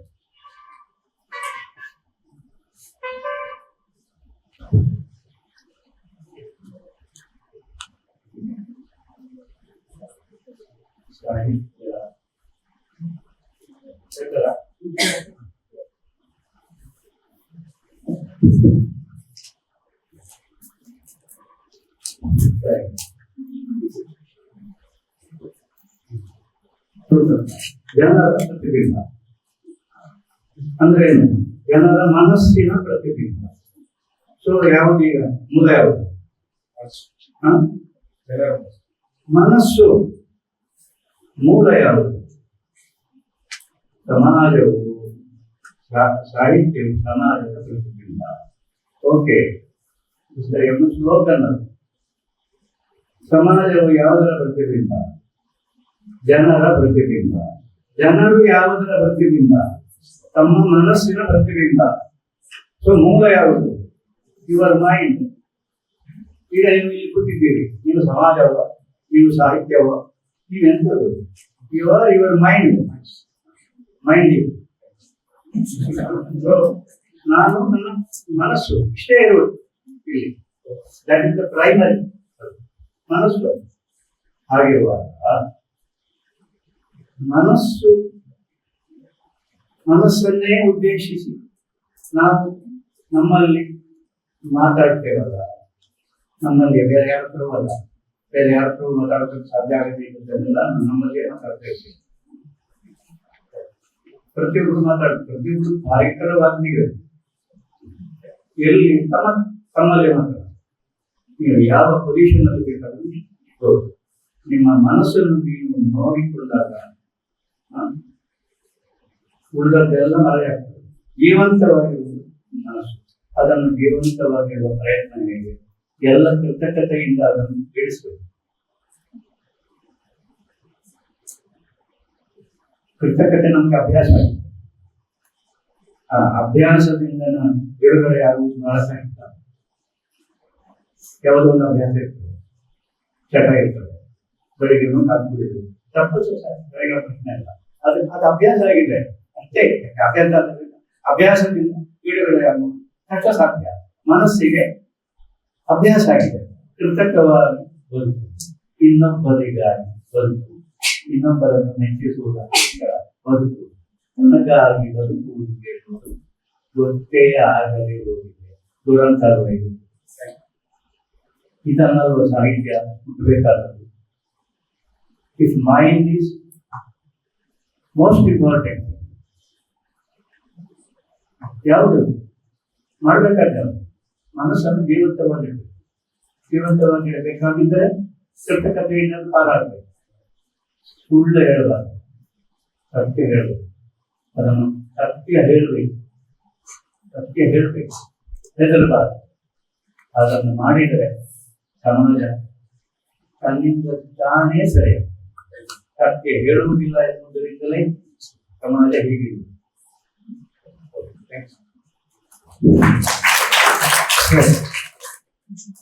ನಾನು ಹುಕ್ಕೇರಿ ತಾಲೂಕಿನ ಕನ್ನಡ ಸಾಹಿತ್ಯ ಪರಿಷತ್ತಿನ ಅಧ್ಯಕ್ಷ. ತಮ್ಮೊಂದು ಪ್ರಶ್ನೆ ಕೇಳಬೇಕಂತ ಮಾಡ್ಕೊಂಡಿದ್ದೀನಿ. ಗಡಿ ಭಾಗದ ಕುರಿತ, ಗಡಿ ಭಾಗದ ಕನ್ನಡ, ಈ ಗಡಿ ಭಾಗ ನನ್ನ ಅನುಭವದ ಪ್ರಕಾರ ನಾನು ಗಡಿ ಭಾಗದಲ್ಲಿ ಅನೇಕ ಶಾಲಾ ಕಾಲೇಜುಗಳನ್ನು ಕೂತ್ಕೊಂಡಾಗ ಮರಾಠಿ ಪ್ರಭಾವಿತ ಪ್ರದೇಶಗಳಲ್ಲಿ ಅದು ಕನ್ನಡ ನೆಲದಲ್ಲಿ ಇದ್ದುಕೊಂಡು ಕನ್ನಡ ಭಾಷೆಯನ್ನ ಆಡುವುದಕ್ಕೆ ತಾತ್ಸಾರ ಮನೋಭಾವನೆಯನ್ನು ತರ್ತಾ ಇದ್ದಾರೆ. ಇದಕ್ಕೆ ಸರ್ಕಾರವು ಕೂಡ ಒಂದು ಕಾರಣೀಭೂತವಾಗಿದೆ ಅಂತಕ್ಕಂಥ ನನ್ನ ಅನಿಸಿಕೆ. ಫಾರ್ ಎಕ್ಸಾಂಪಲ್, ಉದಾಹರಣೆ ಏನಂದ್ರೆ, PUCಯಲ್ಲಿ ದಾಖಲಾತಿಯನ್ನು ಪಡೆಯುವಾಗ ಒಂದು ಅರ್ಜಿ ಫಾರ್ಮ್ಗಳನ್ನು ಕೊಡ್ತಾರೆ. ಆ ಅರ್ಜಿ ಫಾರ್ಮ್ನಲ್ಲಿ ಏನಿರುತ್ತೆ ಅಂದ್ರೆ, ಭಾಗ 1ರಲ್ಲಿ ಕನ್ನಡ, ಭಾಗ 2ರಲ್ಲಿ ಇಂಗ್ಲಿಷ್. ನೀವು ಭಾಗ 1ರಲ್ಲಿ ಕನ್ನಡ ತೆಗೆದುಕೊಳ್ಬಹುದು, ಮರಾಠಿ ತೆಗೆದುಕೊಳ್ಬಹುದು, ಉರ್ದು ತೆಗೆದುಕೊಳ್ಬಹುದು, ಇನ್ಯಾವುದೇ ಪ್ರಾದೇಶಿಕ ಭಾಷೆ ತೆಗೆದುಕೊಳ್ಬಹುದು. ಆದರೆ ಇಂಗ್ಲಿಷ್ ಮಾತ್ರ ಕಂಪಲ್ಸರಿ ಅಂತಾರೆ. ಅದನ್ನೇ ಸರ್ಕಾರ ಕನ್ನಡ ಕಂಪಲ್ಸರಿಯನ್ನಾಗಿ ಮಾಡಿ ಇಂಗ್ಲಿಷ್ ಅಥವಾ ಮರಾಠಿ ಅಥವಾ ಹಿಂದಿ ಅಥವಾ ಉರ್ದು ಯಾಕೆ ತೆಗೆದುಕೊಳ್ಬಾರದು? ಈ ನಿಟ್ಟಿನಲ್ಲಿ ನಾವೆಲ್ಲ ಯಾಕೆ ಯೋಚನೆ ಮಾಡಬಾರ್ದು ಅಂತ ನನ್ನೊಂದು ಪ್ರಶ್ನೆ ಸರ್.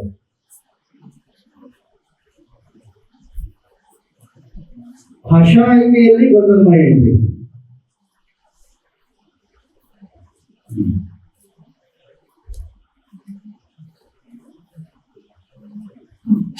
ಈ ರೀತಿ ಯಾಕೆ ಯೋಚನೆ ಮಾಡಬಾರದು ಅಂತ ಹೇಳಿದ್ರೆ, ಮಾಡಬಾರದು ಅಂತ ನಮ್ಗೆ ಹೇಳ್ಬೇಕು, ಮಾಡ್ಬೇಕು ಅಂತ ಹೇಳ್ಬೇಕು.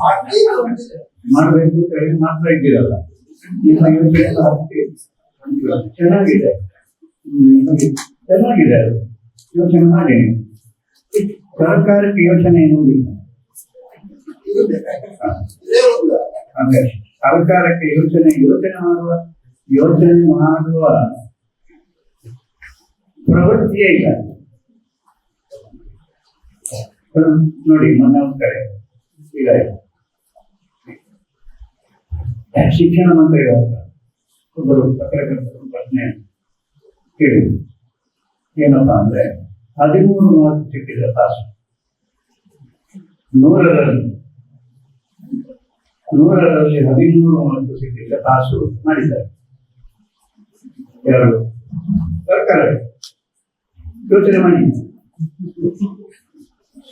ಇದು ಸರಿಯೋ ಪತ್ರಕರ್ತ ಶಿಕ್ಷಣ ಮಂತ್ರಿಗಳ ಮತ್ತೆ ಏನಾದರೂ ಒಂದು ಒಳ್ಳೆ ಉತ್ತರ, ಸರಿಯಾದ ಉತ್ತರ ಸಿಗಬೇಕಾದ್ರೆ ಅವರು ಕೇಳಿ, ಇದು ಸರಿಯೋ? ಅವರು ಕೊಟ್ಟ ಉತ್ತರ ಏನು? ಹೌದು, ನಾನು ಹೇಳಿದೆ, ಇದನ್ನು ನಾನು ಹೇಳಿದೆ, ಕೇಳಿಲ್ಲ. ಮಂತ್ರಿಗಳು ಹೇಳಿದ್ರೆ ಕೇಳಿಲ್ಲ ಅಂದ್ರೆ ಆಯ್ತು. ಅದೆಂತ ನೀವು ಹೇಳಿದ್ರು? 10 ಮಾರ್ಕ್ ಮಾಡಿ ಅಂತ ಹೇಳಿದ್ರೆ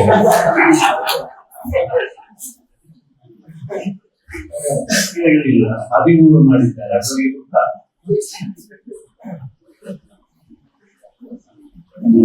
ಎಲ್ಲಿದ್ದೆ ನನ್ನ ಒಂದು ಪದ್ಯ ರಾಮೇಶ್ ಬರ್ತಾರೆ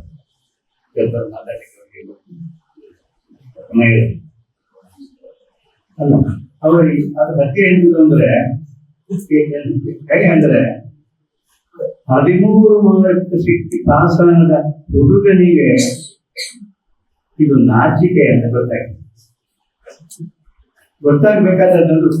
13 ಮಾರ್ಕ್ ಸಿಕ್ಕಿ ನನ್ನ ಇನ್ನೊಂದು ಮೇಲಿನ ಕ್ಲಾಸಿಗೆ ದುಡಿದಾರಲ್ಲ, ಇದು ನಿಜವಾಗಿ ಇದು ನಾಚಿಕೆ ಆಗೋದು. ಶಬ್ದದ ಲಜ್ಜೆಯ ನೋಡ ಅಂತ ಇದು ನಾಚಿಕೆ ಆಗೋದು ಅಂತ ಅವನಿಗೆ ಗೊತ್ತಾಗಿದೆ. ಅವನಿಗೆ ಗೊತ್ತಾಗ ಅದು ಸರ್ಕಾರಕ್ಕೆ ಗೊತ್ತಾಗ ಯೋಚನೆ. ಎಲ್ರಿಗೂ ನಮಸ್ಕಾರ. ಆ ಪದ್ಯವನ್ನು ನಾನಿವತ್ತು ತಂದಿಲ್ಲ, ಆದರೆ ಕವಿತೆಯ ಕುರಿತು ಒಂದೆರಡು ಮಾತುಗಳನ್ನು ಹೇಳಿ ಒಂದೆರಡು ಪದ್ಯವನ್ನು ಓದ್ತೇನೆ. ಶಬ್ದದ ಲಜ್ಜೆ ಅಂತ ಸರ್ ಹೇಳಿದ ಮೇಲೆ ಹೆಚ್ಚು ಮಾತನಾಡುವ ಧೈರ್ಯ ಕೂಡ ಇಲ್ಲ. ಆದರೆ ಕವಿತೆ ಅಥವಾ ಒಟ್ಟಾರೆ ಸಾಹಿತ್ಯ ಬೆಳಕಿನ ದಾರಿ ಅನ್ನೋದು ನನ್ನ ಅನಿಸಿಕೆ. ಹೊಟ್ಟೆಗಿತ್ತ ಜೀವ ಫಲವ ಕುಂದು ಕೊರತೆ ತೋರಲಿಲ್ಲ, ಬೇಕು ಹೆಚ್ಚಿಗೇನು. ಹೊಟ್ಟೆಗಿತ್ತ ಜೀವ ಫಲವ ತುಟಿಗೆ ಹಾಲು ಜೇನು. ಇಂಥ ಮಾತುಗಳನ್ನು ಕೇಳುವಾಗ ಕವಿತೆ ಅಥವಾ ಸಾಹಿತ್ಯ ಬರೀ ಜೀವ ಫಲ ಅಲ್ಲ, ಅಮೃತ ಫಲ ಅಂತ ಅನ್ನಿಸ್ತದೆ. ಓಂಕಾರದ ಶಂಖನಾದಕ್ಕಿಂತ ಕಿಂಚಿದೂಡ ಕಾವ್ಯ.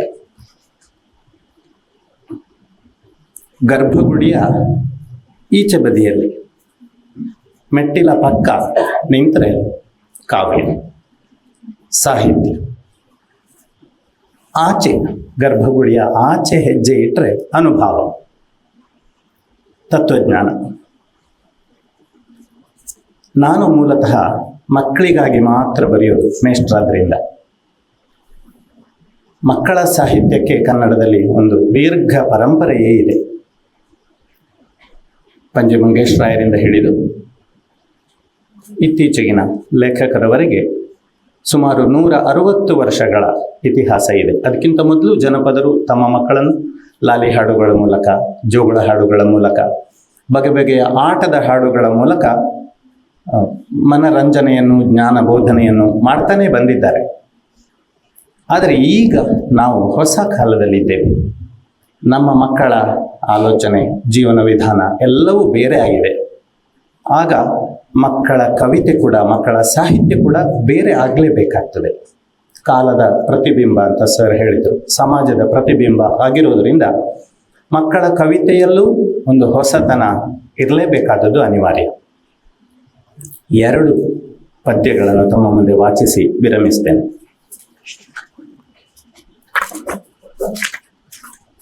ಒಂದು ಕವಿತೆ ಹೆಸರು ಬೆಟ್ಟ ಯಾಕೆ ಬೆಟ್ಟ ಗೊತ್ತಾ.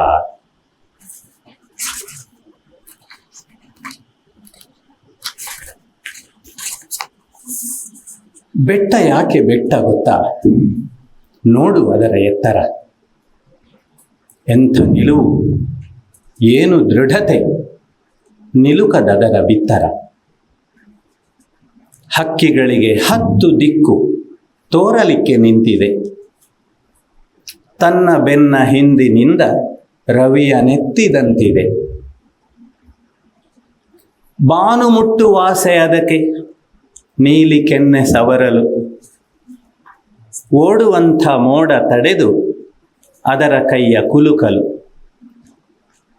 ಚುಕ್ಕಿ ಪಾರಿಜಾತ ಹೂವ ಮಕ್ಕಳಿಗೂ ಮುಡಿಸಲು, ಚಂದ್ರ ಗೋವ ಕೆಚ್ಚಲಿಂದ ಅಚ್ಚ ಹಾಲು ಹರಿಸಲು.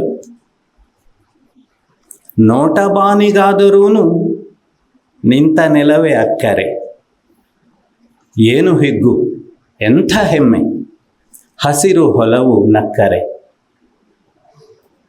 ತನ್ನ ಬಂಡೆ ಮಕ್ಕಳನ್ನು ದಿನವೂ ಗಟ್ಟಿಯಾಗಿಸಿ, ಬಿಸಿಲು ಮಳೆಯ ಗೆಳೆಯರಂತೆ ಕಾಣಿರೆಂದು ಪಾಠಿಸಿ.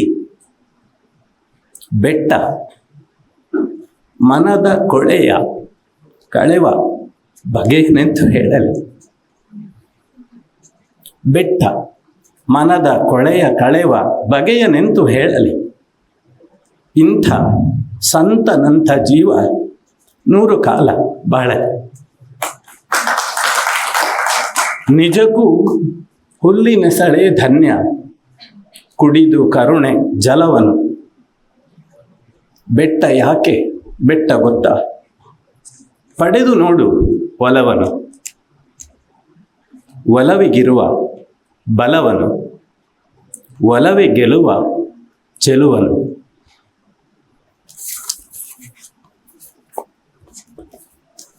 ಇನ್ನೊಂದು ಪದ್ಯ, ಜ ಅಕ್ಷರಕ್ಕೆ ಒಂದಿದೆ ಭಯ ಅಂತ. ಜ ಅಕ್ಷರಕ್ಕೊಂದಿದೆ ಭಯ, ಇದನ್ನು ಪ್ಯಾನ್ಗ್ರಾಮ್ ಪದ್ಯ ಅಂತ ಕರೀತಾರೆ. ಪ್ಯಾನ್ಗ್ರಾಮ್ ಅಂದರೆ ಅಕ್ಷರಮಾಲೆಯ ಎಲ್ಲ ಅಕ್ಷರಗಳನ್ನು ಬಳಸಿಕೊಂಡು ಒಂದು ಪದ್ಯ ಬರೆಯೋದು. ಇದು ಒಂದು ಪ್ರಯೋಗ, ಈಗ ಆರಂಭ ಮಾಡಿದ್ದೇನೆ. ಪ್ಯಾನ್ಗ್ರಾಮ್ ಪದ್ಯಗಳ ಒಂದು ಸರಣಿಯನ್ನೇ ಬರೀಲಿಕ್ಕೆ ಆರಂಭ ಮಾಡಿದ್ದೇನೆ. ಇದು ಜ ಅಕ್ಷರ. ಜ ಅಕ್ಷರಕ್ಕೊಂದಿದೆ ಭಯ. ಜ ಅಕ್ಷರಕ್ಕೊಂದಿದೆ ಭಯ, ಜುಟ್ಟಿಲ್ಲದೆ ಹೋದ್ರೆ ಓ ದೇವರೇ ಏನ್ ಮಾಡಲಿ, ನಾನು ಓನೆ ಆದ್ರೆ. ಜ ಅಕ್ಷರಕ್ಕೊಂದಿದೆ ಭಯ, ಜ ಬಗ್ಗದೇ ಇದ್ರೆ ಓ ದೇವರೇ ಸಿಗಲಾರದು ಪುತ್ತೂರಿನ ಜಾತ್ರೆ.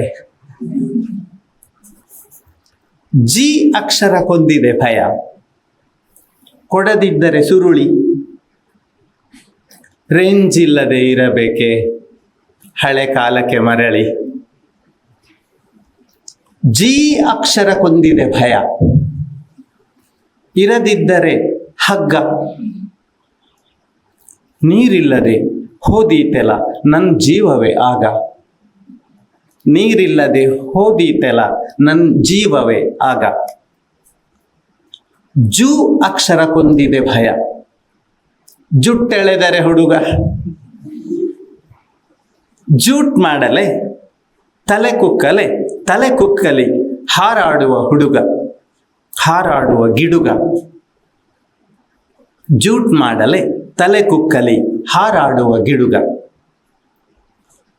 ಜೂ ಅಕ್ಷರಕ್ಕೊಂದಿದೆ ಭಯ, ಇರದಿದ್ದರೆ ಕೊಂಬು, ಬಂದಾರೆ ಝೂ ನೋಡಲು ಜೂನ್ ತಿಂಗಳಿನಂದು. ಜೃ ಅಕ್ಷರ ಕೊಂದಿದೆ ಭಯ, ಬಿಟ್ಟು ಹೋದರೆ ಒತ್ತು, ಇದ್ದೀತೆ ವಿಜೃಂಭಣೆ, ಇರೋ ಖುಷಿಗೂ ಕುತ್ತು. ಜೆ ಅಕ್ಷರ ಕೊಂದಿದೆ ಭಯ, ಹೂ ಮುಡಿಸದೆ ಹೋದ್ರೆ. ಜೆ ಅಕ್ಷರ ಕೊಂದಿದೆ ಭಯ, ಹೂ ಮುಡಿಸದೆ ಹೋದ್ರೆ. ಏನ್ ಮಾಡಲಿ ಕಜೆಯವರಿಗೆ ಕಡು ಕೋಪವೇ ಬಂದ್ರೆ. ಕಜೆ ಅಂತ ನಮ್ಮೂರಲ್ಲಿ ಒಂದು ಊರು, ನಮ್ಮ ಕಡೆ ದಕ್ಷಿಣ ಕನ್ನಡದಲ್ಲಿ. ಏನ್ ಮಾಡಲಿ ಕಜೆಯವರಿಗೆ ಕಡು ಕೋಪವೇ ಬಂದ್ರೆ. ಜೇ ಅಕ್ಷರ ಕೊಂದಿದೆ ಭಯ, ಕೊಡದಿದ್ದರೆ ದೀರ್ಘ. ಜ್ಯೇಷ್ಠತೆಯೇ ಇರಲಾರದು ಆ ಜೇಮ್ಸ್ಗೂ ಆಗ. ಜೈ ಅಕ್ಷರ ಕೊಂದಿದೆ ಭಯ, ಐ ಒತ್ತೆ ಮರೆತು. ಜೆ ಆದರೆ ರಜೆ ಸಿಕ್ಕರೂ ಜೈ ಅನ್ನುವುದೆಂತು. ಜೋ ಅಕ್ಷರ ಕೊಂದಿದೆ ಭಯ, ಬೆಂಡಾಗದೆ ಬಾಲ. ಸೆಟೆದಿದ್ದರೆ ಫಲ ಉಂಟೆ, ಜೊತೆಗೂಡದು ಕಾಲ. ಜೋ ಅಕ್ಷರ ಕೊಂದಿದೆ ಭಯ, ಶ್ರುತಿ ಸೇರದೆ ಇದ್ರೂ ಶ್ರುತಿ ಸೇರದೆ ಮೂರು. ಜೋಗುಳವೇ ಹಿತವಾಗದು ನಿದ್ರಿಸದಿ ಮಗುವು. ಜೌ ಅಕ್ಷರ ಕೊಂದಿದೆ ಭಯ, ತಲೆಬಾಗುವ ವಿನಯ. ಇರದಿದ್ದರೆ ಜೌಗಾಗದು ಮೃದುವಾಗದು ಹೃದಯ. ಜಂ ಅಕ್ಷರ ಕೊಂದಿದೆ ಭಯ, ಬಿಟ್ಟೋದರೆ ಸೊನ್ನೆ. ಜಂಪ್ ಇಲ್ಲದೆ ಮೇಲೇರದು, ಮುಗಿಲೇರದು ಕವಿತೆ. ಒಂದು ಜಿಗಿತ ಇಲ್ಲದೆ ಹೋದರೆ ಮುಗಿಲೇರದು ಕವಿತೆ. ಜಹ ಅಕ್ಷರ ಕೊಂದಿದೆ ಭಯ, ಅಹ ಅನ್ನದೆ ಇದ್ರೆ. ಜಹಜಿರುವುದು ಇದ್ದಲ್ಲಿಯೇ, ಬೆರಗಿಗೆ ಎರವಾದ್ರೆ. ಅಹ ಎನ್ನದೆ ಇದ್ರೆ ಬೆರಗಿಗೆ ಎರವಾದ್ರೆ. ಭಯಗೊಳ್ಳುತ್ತಾ ಇವರೆಲ್ಲರೂ ಈ ಮಕ್ಕಳು, ಈ ಅಕ್ಷರಮಾಲೆಯ ಮಕ್ಕಳು, ಭಯಗೊಳ್ಳುತ್ತಾ ಇವರೆಲ್ಲರೂ ಕುಳಿತಿರುವರು ನಡುಗಿ. ಭುವನೇಶ್ವರಿ ಖುಷಿಗೊಳ್ಳಲಿ ತುಸು ಅಭಯವ ನೀಡಿ. ಭುವನೇಶ್ವರಿ ಖುಷಿಗೊಳ್ಳಲಿ ತುಸು ಅಭಯವ ನೀಡಿ. ಅವಕಾಶಕ್ಕಾಗಿ ಧನ್ಯವಾದ.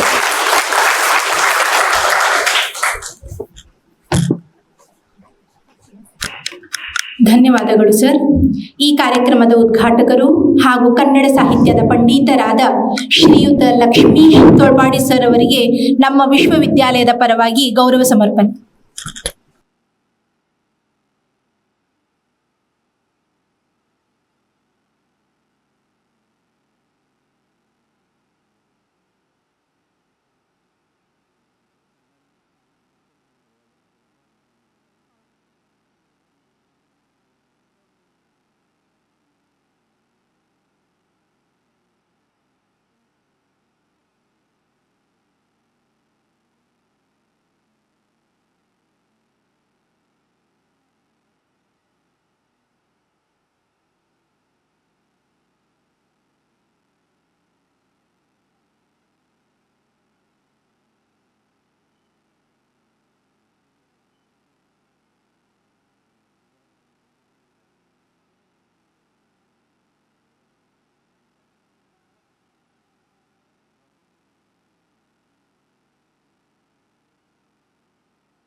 ಏನು ಮಾತಾಡಲಿ ಎಂದು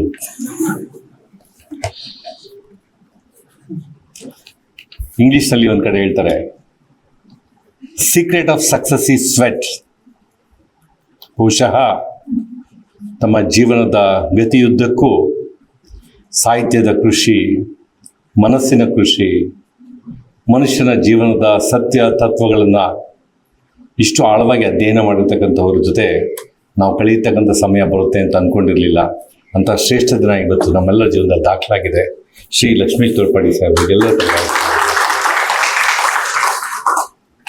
ಸುಮಾರು 3 ದಶಕಗಳ ಹಿಂದೆ ಶಿವರಾಮ್ ಕಾರಂತರ ಭಾಷಣ ಕೇಳಿದ ಮೇಲೆ ಬಹುಶಃ ಮತ್ತೊಂದು ಆತ್ಮ ಮುಟ್ಟುವ ಭಾಷಣ ಕೇಳಿದ್ದು ಇವತ್ತು ಆ ಭಾಗ್ಯ ನನಗೆ ನೀವು ಕೊಟ್ಟಿದ್ದೀರಾ.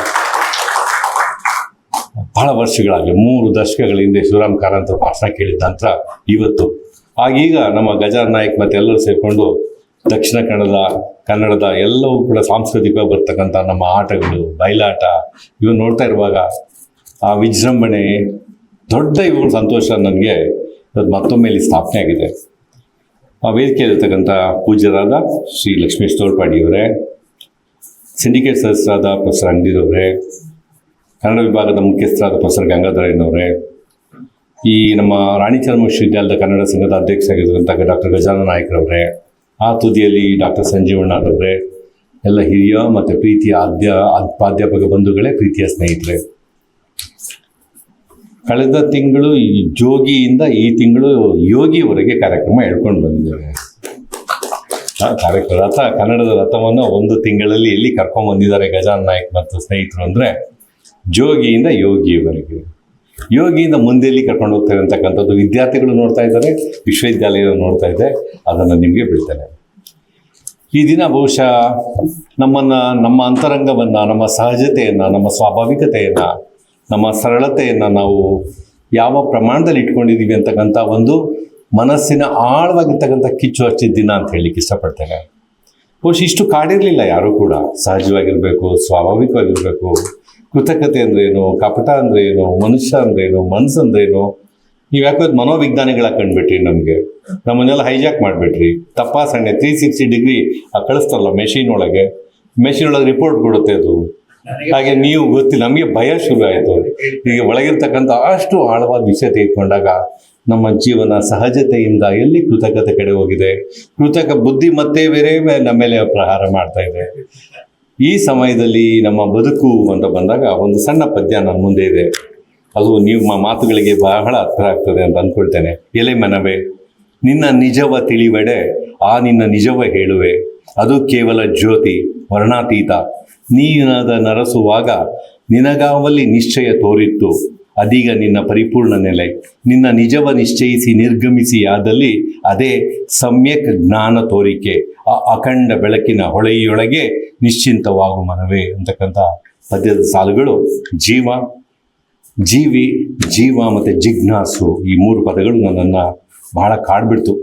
ನೀವು ಈ ಜೀವಿಗಳಲ್ಲಿ ಜಿಜ್ಞಾಸುಗಳಾಗಿ ಪ್ರತಿ ಕ್ಷಣವನ್ನು ಅನುಭವಿಸುವ ಬಗ್ಗೆ, ಸಹಜವಾಗಿರೋದ್ರ ಬಗ್ಗೆ ಮಾತಾಡ್ತಾ ಇರುವಾಗ ನಮ್ಮನ್ನು ಏನು ಆಕರ್ಷಿಸುತ್ತೆ, ಕೃತಕವಾದ ಆಕರ್ಷಿಸುತ್ತೋ, ಸಹಜವಾಗಿರೋದು ಆಕರ್ಷಿಸುತ್ತೋ, ನಮ್ಮ ಆಸೆ ಸದಾ ಯಾವುದ್ರ ಕಡೆ ಇರುತ್ತೆ, ನಾವು ಯಾವ ಹಾದಿಯಲ್ಲಿ ಪ್ರಯಾಣ ಮಾಡ್ತಾ ಇದ್ದೇವೆ ಅಂತಕ್ಕಂಥ ಇಂಟ್ರಾಸ್ಪೆಕ್ಷನ್ ನೀವು ನಮಗೆ ಕೊಟ್ಟಿದ್ದು ಬಹಳ ಚೆಂದ ಇತ್ತು. ಹಾಗೆ ತಮ್ಮ ಮಾತುಗಳು ಆಗ್ತಾ ಇದ್ದಾಗ ಆಗೀಗ ಬರ್ತಕ್ಕಂಥ ನಗು ನಮಗೆ ಒಂದು ಕಡೆ R.J. ರಾಬಿನ್ಸ್ ತನ್ನ ಪದ್ಯದಲ್ಲಿ ಈ ರೀತಿ ಹೇಳ್ತಾರೆ, ತಂಗಾಳಿಯನ್ನು ಅನುಸರಿಸು, ಅದು ಆತ್ಮ ತಂಪಿನೆಡೆ ಹೆಜ್ಜೆ ಹಾಕಿಸುವುದು. ತಂಗಾಳಿಯನ್ನು ಅನುಸರಿಸು, ಅದು ಆತ್ಮ ತಂಪಿನೆಡೆ ಹೆಜ್ಜೆ ಹಾಕಿಸುವುದು. ನಿನ್ನ ಉಳಿದಿರುವ ಜೀವನದ ಗಾಳಿಯ ಅನುಭವ ಬೇಕೆ, ಕೇಳು ನಿನ್ನ ಆತ್ಮವನ್ನು. ನಿನ್ನ ಉಳಿದಿರುವ ಜೀವನದ ಗಾಳಿಯ ಅನುಭವ ಬೇಕೆ, ಕೇಳು ನಿನ್ನ ಆತ್ಮವನ್ನು. ಆತ್ಮದಲ್ಲಿನ ಕಪ್ಪು ಕಲೆಗಳು ಮಾಯವಾಗುವ ಸಮಯ ಮತ್ತು ನಂಬಿಕೆಗಳು ಉಸಿರಿನಿಂದ ಉಳಿಯುವ ಸಮಯ ಅಂತಕ್ಕಂಥ ಮಾತುಗಳು ನನಗೆ ಹೆಚ್ಚು ಮುಟ್ಟು ನಿಮ್ಮ ಮಾತುಗಳಿಂದ. ಆವ ವಿದ್ಯೆ ಕಲಿತಡೇನ್ ಸಾವ ವಿದ್ಯೆ ಬೆನ್ನ ಬಿಡೋದು.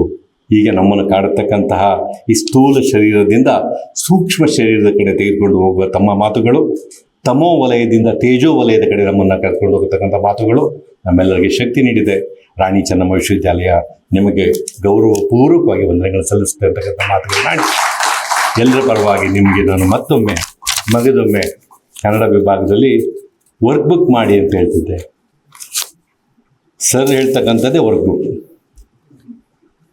ಬೇರೆ ಇನ್ನೇನು ಹುಡುಗರು ವಿದ್ಯಾರ್ಥಿಗಳು ತಾವು ಅನುಭವಿಸುವ ಬಗ್ಗೆ, ಅವರು ಹೇಗೆ ನೋಡುವ ಬಗ್ಗೆ, ಇದನ್ನೆಲ್ಲ ಪ್ರಾಧ್ಯಾಪಕರು ಅರ್ಥ ಮಾಡಿಕೊಂಡಾಗ ಈ ಕಾಲಘಟ್ಟದ ಸಮಾಜಕ್ಕೆ ಚಿಂತಿಸುವ ಬಗ್ಗೆ, ನೋಡುವ ಬಗ್ಗೆ, ಉತ್ತರ ಕೊಡುವ ಬಗ್ಗೆ, ಬದುಕು ಕಟ್ಟುವ ಬಗ್ಗೆ ನಮ್ಮೆಲ್ಲರಿಗೂ ಬೆಳಕು ನೀಡುತ್ತೆ ಅಂತಕ್ಕಂಥ ಮಾತುಗಳು ನಮ್ಮೆಲ್ಲರಿಗೂ ಕೂಡ ದಾರಿ ತೋರುತ್ತೆ ಅಂತಕ್ಕಂಥ ಮಾತುಗಳನ್ನ ನಮ್ಮೆಲ್ಲ ಪ್ರಾಧ್ಯಾಪಕರಿಗೆ ಹಂಚ್ಕೊಳ್ತಾ ನಿಮ್ಮೆಲ್ಲರಿಗೂ ಶುಭ ಕೋರ್ತೇನೆ.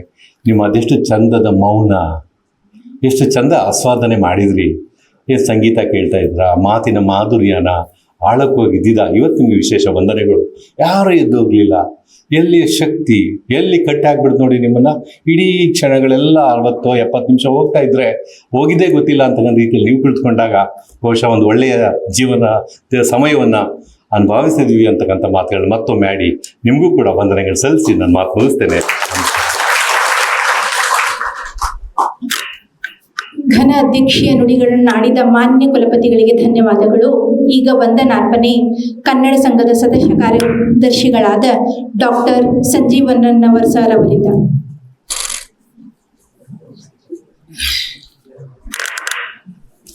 ಎಲ್ಲರಿಗೂ ನಮಸ್ಕಾರಗಳು. ರಾಣಿ ಚೆನ್ನಮ್ಮ ವಿಶ್ವವಿದ್ಯಾಲಯದ ಕನ್ನಡ ಸಂಘದ ವತಿಯಿಂದ ಹಮ್ಮಿಕೊಂಡಿರ್ತಕ್ಕಂತಹ ಈ ವಿಶೇಷ ಉಪನ್ಯಾಸ ಕಾರ್ಯಕ್ರಮ, ಈ ಉಪನ್ಯಾಸ ಕಾರ್ಯಕ್ರಮಕ್ಕೆ ನಾವೆಲ್ಲರೂ ಕೂಡ ಸಾಕ್ಷಿಯಾಗಿದ್ದೇವೆ. ಗಡಿನಾಡಿನ ಈ ಪ್ರದೇಶದಲ್ಲಿ ಕನ್ನಡ ಸಾಹಿತ್ಯದ ಸಂಸ್ಕೃತಿ, ಸಂಸ್ಕಾರ, ಪರಂಪರೆ ಮುಂತಾದ ಪ್ರಜ್ಞೆಗಳನ್ನು ಬಿತ್ತಿ ಬೆಳೆಸುವ ಒಂದು ಸದುದ್ದೇಶದಿಂದ ವಿಶ್ವವಿದ್ಯಾಲಯ ಮಟ್ಟದಲ್ಲಿ ಕನ್ನಡ ಸಂಘವನ್ನು ಹುಟ್ಟುಹಾಕಿ ಇದರ ಮೂಲಕ ವಿದ್ಯಾರ್ಥಿಗಳ ಶ್ರೇಯೋಭಿವೃದ್ಧಿಗೆ ಶ್ರಮಿಸ್ತಕ್ಕಂತಹ ಹಾಗೂ ಇವತ್ತಿನ ಈ ಕಾರ್ಯಕ್ರಮದ ಅಧ್ಯಕ್ಷತೆಯನ್ನು ವಹಿಸಿರ್ತಕ್ಕಂತಹ ರಾಣಿ ಚೆನ್ನಮ್ಮ ವಿಶ್ವವಿದ್ಯಾಲಯದ ಗೌರವಾನ್ವಿತ ಕುಲಪತಿಗಳಾಗಿರ್ತಕ್ಕಂತಹ CM ತ್ಯಾಗರಾಜ್ ಸರ್ ಅವರಿಗೆ ರಾಣಿ ಚೆನ್ನಮ್ಮ ವಿಶ್ವವಿದ್ಯಾಲಯದಿಂದ ಕನ್ನಡ ಸಂಘದ ವತಿಯಿಂದ ನಿಮ್ಮೆಲ್ಲರ ಪರವಾಗಿ ಅವರಿಗೆ ಈ ಕಾರ್ಯಕ್ರಮದ ವತಿಯಿಂದ ವಂದನೆಗಳನ್ನು ಸಲ್ಲಿಸ್ತಾ ಇದ್ದೇನೆ. ಹಾಗೆ ಇಲ್ಲಿವರೆಗೂ ಲಕ್ಷ್ಮೀಶ್ ತೋಳ್ಪಾಡೆ ಸರ್ ಅವರು ಕೇಂದ್ರ ಸಾಹಿತ್ಯ ಅಕಾಡೆಮಿ ಪುರಸ್ಕೃತರು, ನಾಡಿನ ಚಿಂತಕರು, ಕನ್ನಡದ ಸಾಹಿತ್ಯದಲ್ಲಿ ಮೌಲ್ಯ ಅಂತಕ್ಕಂತಹ ಒಂದು ವಿಷಯವನ್ನು ಇಟ್ಕೊಂಡು ಅಗಾಧವಾಗಿರ್ತಕ್ಕಂಥ ಪಾಂಡಿತ್ಯಪೂರ್ಣವಾಗಿರ್ತಕ್ಕಂಥ ವಿಚಾರಧಾರೆಗಳನ್ನು ನಮ್ಮ ಮುಂದೆ ಹಂಚಿಕೊಂಡಿದ್ದಾರೆ. ಅವರಿಗೂ ಸಹಿತ ರಾಣಿ ಚೆನ್ನಮ್ಮ ವಿಶ್ವವಿದ್ಯಾಲಯದಿಂದ ಕನ್ನಡ ಸಂಘದ ವತಿಯಿಂದ ನಿಮ್ಮೆಲ್ಲರ ಪರವಾಗಿ ಅವರಿಗೆ ತುಂಬು ಹೃದಯದ ಧನ್ಯವಾದಗಳನ್ನು ಅರ್ಪಿಸ್ತಾ ಇದೆ. ಈ ಕಾರ್ಯಕ್ರಮದಲ್ಲಿ ರಾಣಿ ಚೆನ್ನಮ್ಮ ವಿಶ್ವವಿದ್ಯಾಲಯದ ಕುಲಸಚಿವರಾಗಿರ್ತಕ್ಕಂಥ ಪ್ರೊಫೆಸರ್ ಸಂತೋಷ್ ಕಾಂಗೋಡ್ ಸರ್ ಅವರು ಇರಬೇಕಾಗಿತ್ತು. ಅವರು ಸಹಿತ ಈ ಕಾರ್ಯಕ್ರಮದಲ್ಲಿ ಪಾಲ್ಗೊಳ್ಳಲು ಆಗಲಿಲ್ಲ. ಅವರಿಗೂ ಸಹಿತ ನಾವು ಈ ಕಾರ್ಯಕ್ರಮದ ವತಿಯಿಂದ ವಂದನೆಗಳನ್ನು ಸಲ್ಲಿಸ್ತಾ ಇದ್ದೇವೆ. ಹಾಗೆಯೇ DN ಪಾಟೀಲ್ ಸರ್ ಅವರು ಮೌಲ್ಯಮಾಪನ ಕುಲಸಚಿವರು ರಾಣಿ ಚೆನ್ನಮ್ಮ ವಿಶ್ವವಿದ್ಯಾಲಯ, ಅವರಿಗೂ ಸಹಿತ ನಾವು ಆ ಅನುಪಸ್ಥಿತಿಯಲ್ಲಿ ವಂದನೆಗಳನ್ನು ಸಲ್ಲಿಸ್ತಾ ಇದ್ದೇವೆ. ಸಪ್ನಾ ಮೇಡಮ್ ಅವರು ಹಣಕಾಸು ಅಧಿಕಾರಿಗಳು, ಅವರಿಗೂ ಸಹಿತ ಅನುಪಸ್ಥಿತಿಯಲ್ಲಿ ಅವರಿಗೂ ಸಹಿತ ವಂದನೆಗಳನ್ನು ಸಲ್ಲಿಸ್ತಾ ಇದ್ದೇವೆ. ಈ ಒಂದು ಕಾರ್ಯಕ್ರಮದಲ್ಲಿ ಸಿಂಡಿಕೇಟ್ ಸದಸ್ಯರಾಗಿರ್ತಕ್ಕಂತಹ SS ಅಂಗಡಿ ಸರ್ ಅವರು ಆಗಮಿಸಿ ಈ ಕಾರ್ಯಕ್ರಮಕ್ಕೆ ಶೋಭೆಯನ್ನು ತಂದುಕೊಟ್ಟಿದ್ದಾರೆ. ಅವರಿಗೂ ಸಹಿತ ಈ ಕಾರ್ಯಕ್ರಮದ ವತಿಯಿಂದ ವಂದನೆಗಳನ್ನು ಸಲ್ಲಿಸ್ತಾ ಇದ್ದೇನೆ. ಹಾಗೆ ಕನ್ನಡ ವಿಭಾಗದ ಪ್ರಾಧ್ಯಾಪಕರು ಹಾಗೂ ಅಧ್ಯಕ್ಷರು ಆಗಿರ್ತಕ್ಕಂತಹ ಡಾಕ್ಟರ್ ಗಂಗಾಧರ ಸರ್ ಅವರಿಗೂ ಸಹಿತ ನಾವು ಈ ಕಾರ್ಯಕ್ರಮದ ವತಿಯಿಂದ ವಂದನೆಗಳನ್ನು ಸಲ್ಲಿಸ್ತಾ ಇದ್ದೇನೆ. ಹಾಗೆ ವಿವಿಧ ವಿಭಾಗಗಳಿಂದ ಆಗಮಿಸಿರ್ತಕ್ಕಂತಹ ಅಧ್ಯಕ್ಷರುಗಳು ಮತ್ತು ಪ್ರಾಧ್ಯಾಪಕ ಮಿತ್ರರಿಗೂ ಸಹಿತ ಈ ಕಾರ್ಯಕ್ರಮದ ವತಿಯಿಂದ ವಂದನೆಗಳನ್ನು ಸಲ್ಲಿಸ್ತಾ ಇದ್ದೇವೆ. ಹಾಗೆಯೇ ಸಂಲಗ್ನ ಮಹಾವಿದ್ಯಾಲಯದ ಪ್ರಾಧ್ಯಾಪಕರುಗಳು ಸಹಿತ ಈ ಕಾರ್ಯಕ್ರಮದ ಸದುಪಯೋಗಕ್ಕಾಗಿ ವಿಶ್ವವಿದ್ಯಾಲಯಕ್ಕೆ ಆಗಮಿಸಿದ್ದಾರೆ. ಅವರಿಗೆಲ್ಲರಿಗೂ ಕೂಡ ಸಹಿತ ನಾವು ವಿಶ್ವವಿದ್ಯಾಲಯದ ಪರವಾಗಿ ಕನ್ನಡ ಸಂಘದ ವತಿಯಿಂದ ವಂದನೆಗಳನ್ನು ಸಲ್ಲಿಸ್ತಾ ಇದ್ದೇವೆ. ಹಾಗೆಯೇ ಈ ಕಾರ್ಯಕ್ರಮದಲ್ಲಿ ಪಾಲ್ಗೊಂಡಿರ್ತಕ್ಕಂತಹ ಸ್ನಾತಕೋತ್ತರ ಮತ್ತು ಸಂಶೋಧನಾ ವಿದ್ಯಾರ್ಥಿಗಳು ಸಹಿತ ಇಲ್ಲಿವರೆಗೂ ಈ ಕಾರ್ಯಕ್ರಮದ ಒಂದು ಸದುಪಯೋಗವನ್ನು ಪಡೆದುಕೊಂಡಿದ್ದಾರೆ. ಅವರಿಗೂ ಸಹಿತ ನಾವು ತುಂಬು ಹೃದಯದ ವಂದನೆಗಳನ್ನು ಸಲ್ಲಿಸ್ತಾ ಇದ್ದೇವೆ. ಹಾಗೆ ಈ ಕಾರ್ಯಕ್ರಮಕ್ಕೆ ಯಶಸ್ವಿಗೆ ಕಾರಣರಾಗಿರ್ತಕ್ಕಂತಹ ಎಲ್ಲ ಔಪಚಾರಿಕ ಮತ್ತು ಅನೌಪಚಾರಿಕ ಮನಸ್ಸುಗಳಿಗೂ ಸಹಿತ ನಾವು ಈ ಕಾರ್ಯಕ್ರಮದ ವತಿಯಿಂದ ವಂದನೆಗಳನ್ನು ಸಲ್ಲಿಸಿ ಈ ಕಾರ್ಯಕ್ರಮದ ಈ ವಂದನಾರ್ಪಣೆಯನ್ನು ಮುಗಿಸ್ತಾ ಇದ್ದೇವೆ. ಎಲ್ಲರಿಗೂ ನಮಸ್ಕಾರ.